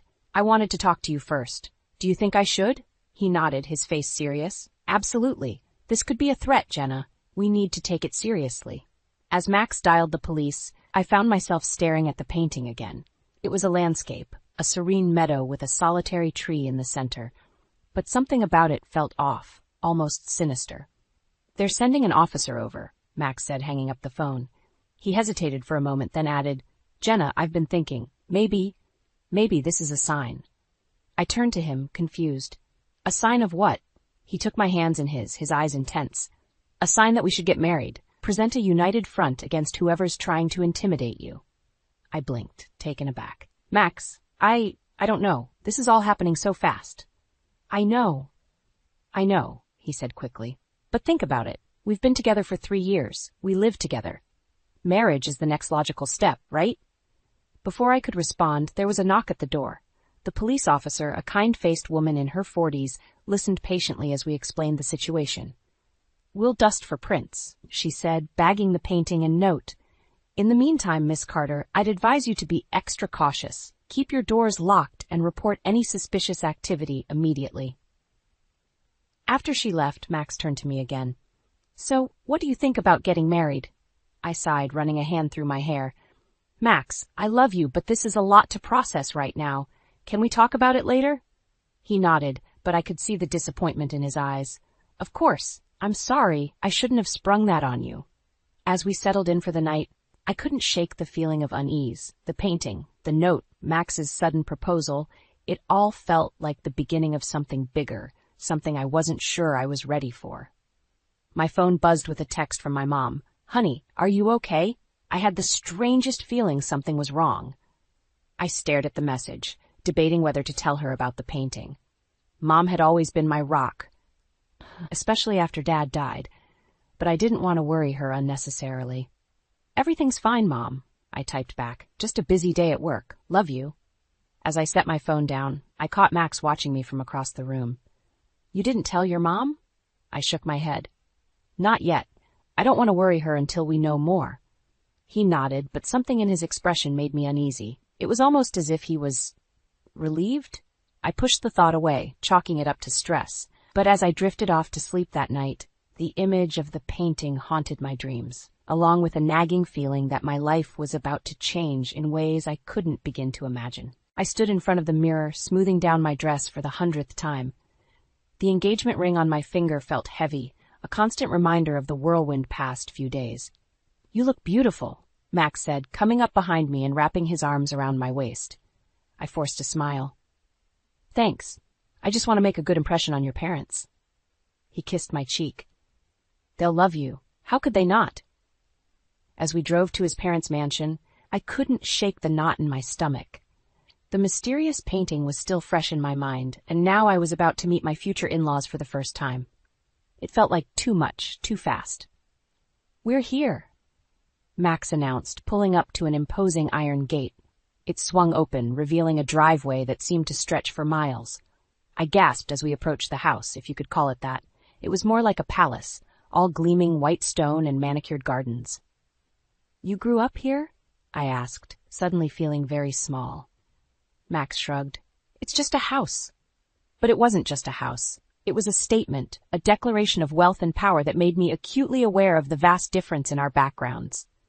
Carol and George were waiting for us in the foyer, a grand space with a crystal chandelier and marble floors. Carol air-kissed my cheeks, her perfume overwhelming. "Jenna, darling, welcome," she said, her smile not quite reaching her eyes. "We've heard so much about you." George shook my hand, his grip firm.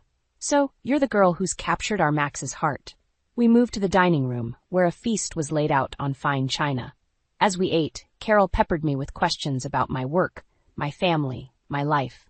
"And your father, dear? What does he do?" she asked, taking a sip of wine. I swallowed hard. "My father passed away when I was young."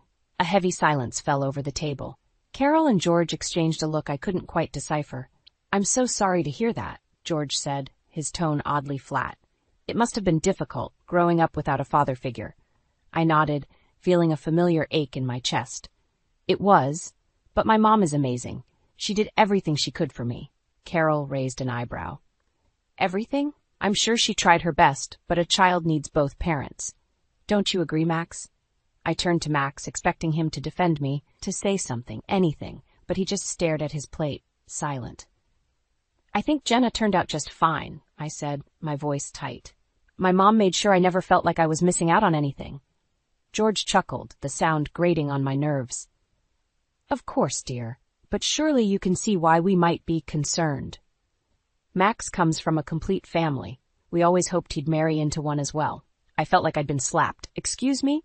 Carol reached across the table, patting my hand in a gesture that felt more condescending than comforting. "We just want what's best for our son. I'm sure you understand." I looked at Max again, silently pleading with him to say something, but he remained quiet, avoiding my gaze. "I think I need some air," I said, standing abruptly. My chair scraped against the floor, the sound echoing in the tense silence.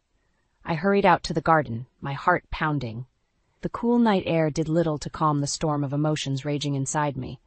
How dare they judge me, judge my family? And Max, why didn't he say anything? I heard footsteps behind me and turned, expecting, hoping to see Max. But it was Carol, her silk dress rustling as she approached. "Jenna," she said, her voice syrupy sweet. "I hope we didn't upset you. We're just looking out for our son's interests." I took a deep breath, trying to keep my voice steady. "I understand that. But my family, my upbringing, they made me who I am. And Max loves who I am." Carol's smile tightened. "Does he, or does he love the idea of rebelling against his family?" As her words sank in, I felt a chill that had nothing to do with the night air. What if she was right? What if Max's sudden proposal wasn't about love at all, but about defying his parents? I looked back at the house, where Max was still inside, still silent. And for the first time since he'd slipped that ring on my finger, I wondered if I'd made a terrible mistake. I stood in the garden, Carol's words ringing in my ears. The cool night air did nothing to calm the storm brewing inside me. I heard footsteps and turned, hoping to see Max. Instead, it was George, his imposing figure silhouetted against the mansion's lights. "Jenna," he said, his voice gruff, "I think we got off on the wrong foot." I crossed my arms, steeling myself. "Did we, or did you just show your true colors?" George chuckled, the sound grating on my nerves. "You've got spirit, I'll give you that. But you have to understand, we have certain expectations for our son. And I don't meet them because my father's dead." The words came out harsher than I intended, but I was past caring. "It's not just that," George said, his tone maddeningly patient. "It's about lineage, about maintaining a certain standard. Surely you can see that?" Before I could respond, Max appeared at the patio door. "Everything okay out here?" I looked at him, silently pleading for support. But he just stood there, his expression unreadable. "We're fine, son," George said, clapping Max on the shoulder. "Just having a little chat with your fiancé." The word fiancé felt wrong now, tainted by the events of the evening. I pushed past them both, heading back into the dining room where Carol was sipping her wine, a smug smile on her face. "Feeling better, dear?" she asked, her voice dripping with false concern. I took a deep breath, trying to keep my voice steady. "Actually, I think it's time Max and I left." Carol's eyebrows shot up. "But we haven't even had dessert. I had the chef prepare a special chocolate soufflé." "I've lost my appetite," I said coldly. Max finally spoke up. "Jenna, don't you think you're overreacting a bit? My parents are just trying to get to know you." I stared at him, disbelief and anger warring inside me. "Overreacting? They've insulted my family, my upbringing, and everything I am. And you've said nothing to defend me." "Now, Jenna," George interjected, "we're all family here, or we will be soon. Let's not say things we'll regret." I laughed, a harsh, bitter sound. "Family? Is that what you call this? Because from where I'm standing, it looks a lot like judgment and condescension." Carol stood, her face flushed. How dare you speak to us like that in our own home? Max, are you going to let her talk to us this way? All eyes turned to Max. This was his moment, his chance to stand up for me, to prove that our love was stronger than his parents' prejudices. I held my breath, waiting. Max looked from his parents to me, his face a mask of indecision. I think we all need to calm down. Jenna, maybe we should go home and discuss this later. His words hit me like a physical blow. In that moment, I saw our future laid out before me, a lifetime of being second best, of Max choosing his parents over me, of never quite measuring up to their standards. You're right, Max, I said, my voice eerily calm. We should go home, but not together. I pulled the engagement ring off my finger and set it on the table with a soft clink. The room fell silent, the tension thick enough to cut with a knife. Jenna, don't, Max started, but I cut him off. No, Max, I won't be part of a family that doesn't accept me for who I am, and I won't marry a man who won't stand up for me. I turned to Carol and George, my head held high. Thank you for dinner and for showing me exactly what kind of family I was about to marry into. With that, I walked out, ignoring Max's calls behind me. As I stepped into the cool night air, I felt a strange mix of pain and liberation. The future I had imagined with Max was crumbling, but in its place I saw a new path opening up, one where I didn't have to compromise who I was for anyone. I hailed a cab at the gate, my hands shaking as I gave the driver my address. As we pulled away from the mansion, I caught a glimpse of Max in the rearview mirror, standing at the top of the driveway, watching me leave. But he made no move to follow, and in that moment, I knew I had made the right decision. The cab ride home was a blur of streetlights and silent tears. I fumbled with my keys at the door, my hands shaking. As I stepped inside, the familiar scent of home hit me, and I broke down. I sank to the floor, my back against the door, and let the sobs rack my body. How had everything fallen apart so quickly? Just days ago, I was happily planning a future with Max. Now I felt like a stranger in my own life. My phone buzzed incessantly, texts and calls from Max. I ignored them all. What could he possibly say to make this right? As dawn broke, I dragged myself to the shower, letting the hot water wash away the remnants of last night. I emerged feeling raw but determined. I had work to do, clients who depended on me. I couldn't let Max and his family derail my life. At the office, I threw myself into my projects with a fervor that surprised even me. My assistant, Lisa, kept shooting me concerned glances. Jenna, are you okay? She finally asked around lunchtime. You seem different. I forced a smile. I'm fine, Lisa, just focused. But as the day wore on, the facade began to crack. Every time my phone buzzed, I jumped, half expecting to see Max's name. By late afternoon, I couldn't take it anymore. I'm heading out early, I told Lisa. Can you reschedule my last appointment? I drove aimlessly, not ready to face the emptiness of my apartment. Without realizing it, I found myself at the park where Max had proposed just days ago. The memory, once sweet, now felt like a knife twisting in my gut. I sat on a bench, watching families and couples stroll by, their happiness a stark contrast to the turmoil inside me. That's when I saw him, Max, walking towards me with a determined look on his face. Jenna, he said, sitting down beside me. We need to talk. I stiffened. I think we said everything we needed to say last night. Or rather, you didn't say anything when it mattered. He winced. I know. I messed up. But you have to understand, my parents. Your parents? I cut him off. Max, this isn't about them. It's about us. About you not standing up for me, for us. I'm sorry, he said, reaching for my hand. I pulled away. I was caught off guard. I didn't expect them to react that way. I laughed bitterly. Really? Because it seemed pretty clear to me that they've always felt that way about people like me. People like you? Max echoed, frowning. Yes, Max. People who didn't grow up with silver spoons in their mouths. People who had to work for everything they have. He shook his head. That's not fair. My parents just want what's best for me. And I'm not what's best for you. The words hung between us, heavy with implication. Max's silence was deafening. In that moment, I saw our relationship for what it truly was, a fantasy built on shaky ground. I think you should move out, I said quietly. His head snapped up. What? Jenna, no, we can work this out. I stood, suddenly feeling stronger than I had in days. No, Max, we can't. Because this isn't just about last night. It's about who we are, fundamentally. and I don't think we're as compatible as we thought. Is this about the painting? He asked suddenly. The one you received before? All this? I froze. In the chaos of the past few days, I'd almost forgotten about the mysterious painting. What do you know about it?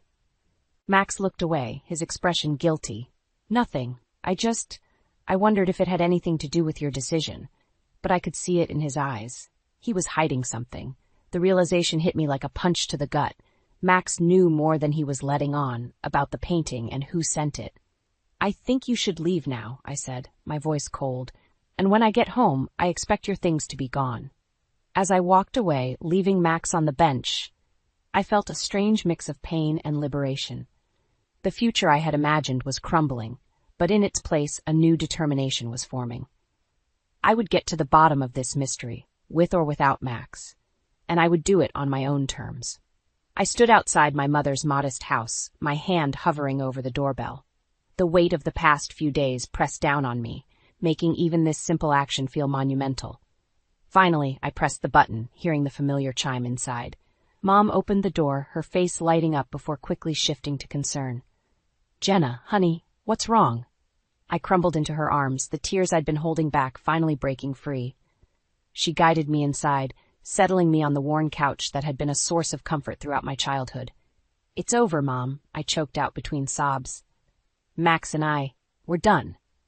She held me close, stroking my hair like she used to when I was little. "Oh, sweetheart, I'm so sorry. What happened?" Through hiccuping breaths, I recounted the disastrous dinner with Max's parents, his silence in the face of their judgments, and our final confrontation in the park. Mom listened intently, her face a mix of sympathy and barely concealed anger. "And there's something else," I added, my voice dropping to a whisper. "Remember that painting I told you about? The one with the threatening message?" Mom nodded, her brow furrowing. "Did you find out who sent it?" "No, but I think Max knows something about it. When I mentioned it, he got this guilty look on his face, like he was hiding something." Mom's eyes widened. "Jenna, that's serious. Have you gone to the police?" I shook my head. "Not yet. I wanted to talk to you first. I feel like I'm losing my mind, Mom. Nothing makes sense anymore." She squeezed my hand. "We'll figure this out together, honey. Now, tell me about this painting. What did it look like?" I described the landscape, the solitary tree, the haunting familiarity of the brushstrokes. As I spoke, I noticed Mom's face growing pale. "Mom, what is it?" She stood abruptly, crossing the room to an old bookshelf. She pulled out a dusty art book, flipping through the pages with trembling hands. "I can't believe I didn't see it before," she muttered. "Here, look at this." She thrust the book into my hands. On the page was a painting nearly identical to the one I'd received. The caption read, "Solitude" by Alfred Winters. "Alfred Winters?" I read aloud. "Who's that?" Mom sank back onto the couch, her face a mask of shock and something else. "Guilt?" "Alfred is an old friend. We were close years ago, before I met your father." "Okay," I said slowly, trying to process this new information. "But what does he have to do with the painting I received?" Mom took a deep breath. "Alfred is Max's uncle." The room seemed to spin. "What? How is that possible?" "It's a long, complicated story," Mom said, her voice heavy with regret. "Alfred and George, Max's father, had a falling out years ago. Something about an inheritance. Alfred believed George cheated him out of his rightful share." I stared at her, stunned. "And you knew about this? All this time?" She nodded, unable to meet my eyes. "I lost touch with Alfred after the feud. I never imagined it would come back to haunt us like this." My mind was reeling. The painting, Max's family, my mom's hidden past. It was all connected. But how? And why now? "We need to find Alfred," I said, a new determination filling me. "He's the key to all of this. He must know why I received that painting." Mom looked at me, worry etched on her face. "Jenna, are you sure? Digging into this could be dangerous. These people, Max's family, they're powerful." I stood, my resolve strengthening with each passing moment. "I'm sure, Mom. I've been pushed around, judged, and lied to. It's time I found out the truth, no matter what it costs." As I looked at my mother, seeing the mix of pride and fear in her eyes, I knew I was at a crossroads.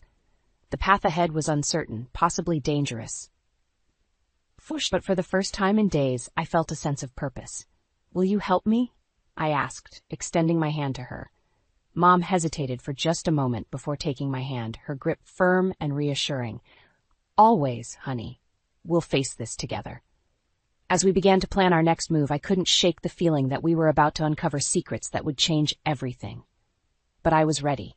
It was time to fight back. My heart pounded as Mom and I stood outside the imposing gates of Max's family mansion. This time, I wasn't here to impress anyone. I was here for answers. "Are you sure about this, Jenna?" Mom asked, her voice tight with concern. I nodded, my jaw set. "We need to know the truth, Mom. About Alfred, about the painting, all of it." We rang the intercom, and after a moment of crackling silence, Carol's voice came through, dripping with false sweetness. "Jenna, dear? What a surprise. And, is that Anne with you?" "We need to talk," I said firmly. "It's important." The gate swung open with a reluctant groan. As we walked up the driveway, I could feel Mom tensing beside me. This place held memories for her, too, I realized. Carol and George were waiting in the foyer, their faces masks of polite confusion. Max stood behind them, his eyes widening when he saw me. "Jenna, what's going on?" he asked, moving towards me. I held up a hand, stopping him. "Not now, Max. We're here to talk about Alfred." The room went deathly quiet. George's face hardened, while Carol's smile became brittle. "I don't know what you think you know," George began, his voice low and dangerous. "We know enough," Mom cut in, her voice stronger than I'd ever heard it. "We know about the feud, about the inheritance, and we know Alfred sent that painting to Jenna." Carol laughed, a high, nervous sound. "That's ridiculous. Alfred's been out of our lives for years. He has nothing to do with Jenna." I pulled out my phone, bringing up the image of Alfred's painting. "Then how do you explain this? The painting I received is nearly identical to one of Alfred's famous works." George's face flushed red. "That proves nothing. Alfred always was a spiteful bastard. He's probably just trying to stir up trouble." "By sending a threatening message to someone he's never met?" I countered. "That doesn't make sense, and you know it." Max stepped forward, his face pale. "Jenna, please, let's talk about this privately." But I was done with secrets and lies. "No, Max, I want the truth, and I want it now. What really happened with Alfred?" The tension in the room was palpable. Carol and George exchanged a look that spoke volumes. "It was a misunderstanding," Carol said finally, her voice trembling. "Alfred thought he was entitled to more of the family fortune than he was. He became unstable. We had to cut ties for our own safety." "Liar!" Mom's shout made us all jump. "Alfred was the kindest, most generous man I've ever known. He would never—" "You don't know what you're talking about, Anne," George snapped. "You weren't there. You didn't see what he became." The pieces were starting to fall into place. "This isn't just about money, is it?" I said slowly. "There's something else. Something you're all hiding." Max grabbed my arm, his grip tight. "Jenna, stop. You don't want to go down this road." I wrenched my arm away, fury rising in me. "Don't touch me. You've been lying to me this whole time, haven't you? You knew about Alfred, about the painting. You knew everything." His silence was all the confirmation I needed. I felt sick, betrayed all over again. "We're leaving," I announced, grabbing Mom's hand. "But this isn't over. I'm going to find Alfred, and I'm going to hear his side of the story." As we turned to go, George's voice stopped us cold. "If you pursue this, Jenna, you'll regret it. Some secrets are better left buried." I looked back at him, at this family that had nearly become mine, and felt a chill run down my spine. "Is that a threat, George?" His smile was cold. "Consider it a friendly warning, for your own good." As Mom and I walked out, I could feel the weight of their stares on my back. I had come looking for answers, but all I'd found were more questions and a sense of looming danger. But I wasn't backing down. Whatever the cost, whatever the risk, I was going to uncover the truth. And God help anyone who tried to stop me. I paced my living room, my mind racing with everything that had happened. The confrontation with Max's parents had left me shaken, but more determined than ever to uncover the truth. The sound of a key in the lock made me freeze. Max. He walked in, his face a mask of worry and guilt. "Jenna, we need to talk." "You're damn right we do," I snapped. "How long have you known about Alfred, about the painting?" Max sank onto the couch, his shoulders slumped. "I've always known about Alfred. The family doesn't talk about him, but I knew." "And the painting?" I pressed, my voice rising. "Did you know he was going to send it to me?" "No." Max's head shot up. "I swear, Jenna, I had no idea about that. When you showed it to me, I was as shocked as you were." I wanted to believe him, but the doubt had taken root. Then why didn't you say anything? Why did you let me walk into that dinner with your parents completely unprepared? Max ran a hand through his hair, frustration evident in every movement. I hoped it wouldn't come up, that we could just move forward without dredging up old family drama. Old family drama? I repeated incredulously. Max, your uncle sent me a threatening painting. This isn't just some petty disagreement. I know, he said, his voice pleading. But you have to understand my family. They're complicated. Alfred's accusations nearly tore us apart once. I couldn't risk that happening again. I stared at him, a cold realization settling in my gut. So you chose them over me, over the truth. Max stood, reaching for me. No, Jenna, it's not like that. I love you. I want a future with you. But Alfred, he's unstable, dangerous even. My parents were trying to protect us. I stepped back, out of his reach. Protect us? By lying? By treating me like I'm not good enough for their precious family? That's not fair, Max protested. They just need time to get to know you. No, I said, my voice hard. What's not fair is you hiding all of this from me. What's not fair is you standing by while your parents insulted me and my family. Max's face crumpled. I'm sorry, Jenna. I should have told you everything. But please, can't we move past this? Start fresh? For a moment, I wavered. Part of me wanted to forgive him, to believe that we could overcome this. But then I remembered the cold threat in George's voice, the secrets that still hung between us. No, Max, I said quietly. We can't, not until I know the whole truth, and I'm going to find it, with or without your help.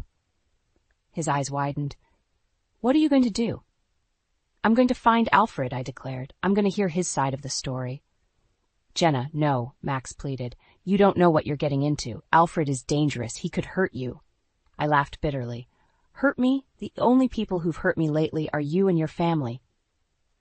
Max grabbed my arm, his grip tight. I can't let you do this. It's too risky. I wrenched away from him, anger and determination surging through me. You don't get to decide what I can and can't do, Max. Not anymore. If you do this, he said, his voice low and urgent, there's no going back. You'll be choosing Alfred over me, over us. I met his gaze, unflinching. No, Max. I'm choosing the truth. And if that means losing you, then so be it. The silence that followed was deafening. Max stared at me, a mix of hurt and anger in his eyes. Then, without another word, he turned and walked out the door. As it slammed behind him, I felt a strange mix of pain and liberation. I knew I was standing on the edge of something big, something that could change everything. But I was ready. Whatever came next, whatever truths I uncovered, I would face them head on. I picked up my phone and dialed my mom's number. Mom, it's time. Let's find Alfred. The drive to Alfred's secluded cabin felt endless. Mom sat beside me, her face etched with worry and anticipation. As we pulled up to the rustic house nestled in the woods, my heart raced. This was it, the moment of truth. We approached the door, and I hesitated for a moment before knocking. The sound echoed in the quiet forest. Seconds ticked by, then the door creaked open. Alfred stood before us, his silver hair wild, his eyes sharp and wary. He looked from me to Mom, recognition dawning on his face. Anne? He breathed, disbelief coloring his voice. Mom stepped forward, her voice trembling. Hello, Alfred. It's been a long time. His gaze shifted to me, understanding flickering in his eyes. You must be Jenna. I've been expecting you. We followed him inside, the cabin filled with paintings and the smell of turpentine. Alfred settled into a worn armchair, gesturing for us to sit. I suppose you're here about the painting, he said, his voice gruff. I nodded, leaning forward.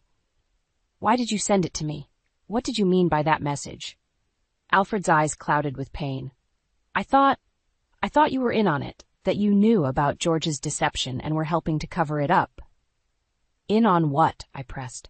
What did George do? Alfred's face hardened. He stole everything from me. Not just my inheritance, but my life's work, my paintings, my reputation. He destroyed it all. The story poured out of him, how George had manipulated contracts, spread lies about Alfred's mental state, and ultimately left him penniless and disgraced. But why involve me? I asked, my mind reeling. Alfred looked at Mom, his expression softening. Because of Anne, I thought you might be helping George to keep the truth from her. Mom gasped, reaching for Alfred's hand. Oh, Alfred, I had no idea, if I had known. As they talked, years of misunderstanding and pain unraveling between them, I felt a surge of anger towards George, towards Max, towards this whole twisted family. "We need to make this right," I declared, standing up. "We need to expose George for what he's done." Alfred shook his head, defeat in his eyes. "It's too late. George is too powerful, too well connected." "No," I said firmly. "It's not too late. We have evidence now. We have your testimony, and I have an idea." I outlined my plan, to use my connections in the art world to organize an exhibition of Alfred's work, to tell his story publicly, to force George to face the consequences of his actions. Alfred's eyes widened. "You would do that? For me?" I smiled, feeling a sense of purpose I hadn't felt in years. "Not just for you, for justice, for the truth." As we worked out the details, I felt a weight lifting from my shoulders. This wasn't just about exposing George or getting revenge. It was about standing up for what was right, about refusing to be silenced or pushed aside. Weeks later, I stood in the gallery, surrounded by Alfred's stunning paintings. The room buzzed with critics, collectors, and journalists. I saw George and Carol enter, their faces pale with shock. Max appeared at my side, his expression a mix of admiration and regret. "Jenna, I'm sorry. I should have believed in you." I met his gaze, feeling a twinge of sadness but no regret. "Thank you, Max. But this isn't about us anymore." As Alfred took the podium to tell his story, I watched George's facade crumble. The truth was finally coming to light, and with it, a sense of justice long overdue. In that moment, I realized that this journey had changed me. I was no longer the woman who doubted herself, who sought validation from others. I had found my strength, my voice. Mom squeezed my hand, pride shining in her eyes. "You did it, honey. You made things right." I smiled, feeling a sense of peace wash over me. "We did it, Mom. Together." As the applause for Alfred filled the room, I knew that whatever came next, whether reconciliation or further battles, I was ready. I had faced my fears, uncovered the truth, and in doing so had discovered my own resilience and power. The painting that had started it all now hung on the wall, no longer a threat, but a testament to the strength of truth and the power of standing up for what's right. And as I looked at it, I saw not just Alfred's brushstrokes, but the beginning of a new chapter in my life, one painted in bold, fearless strokes of my own making.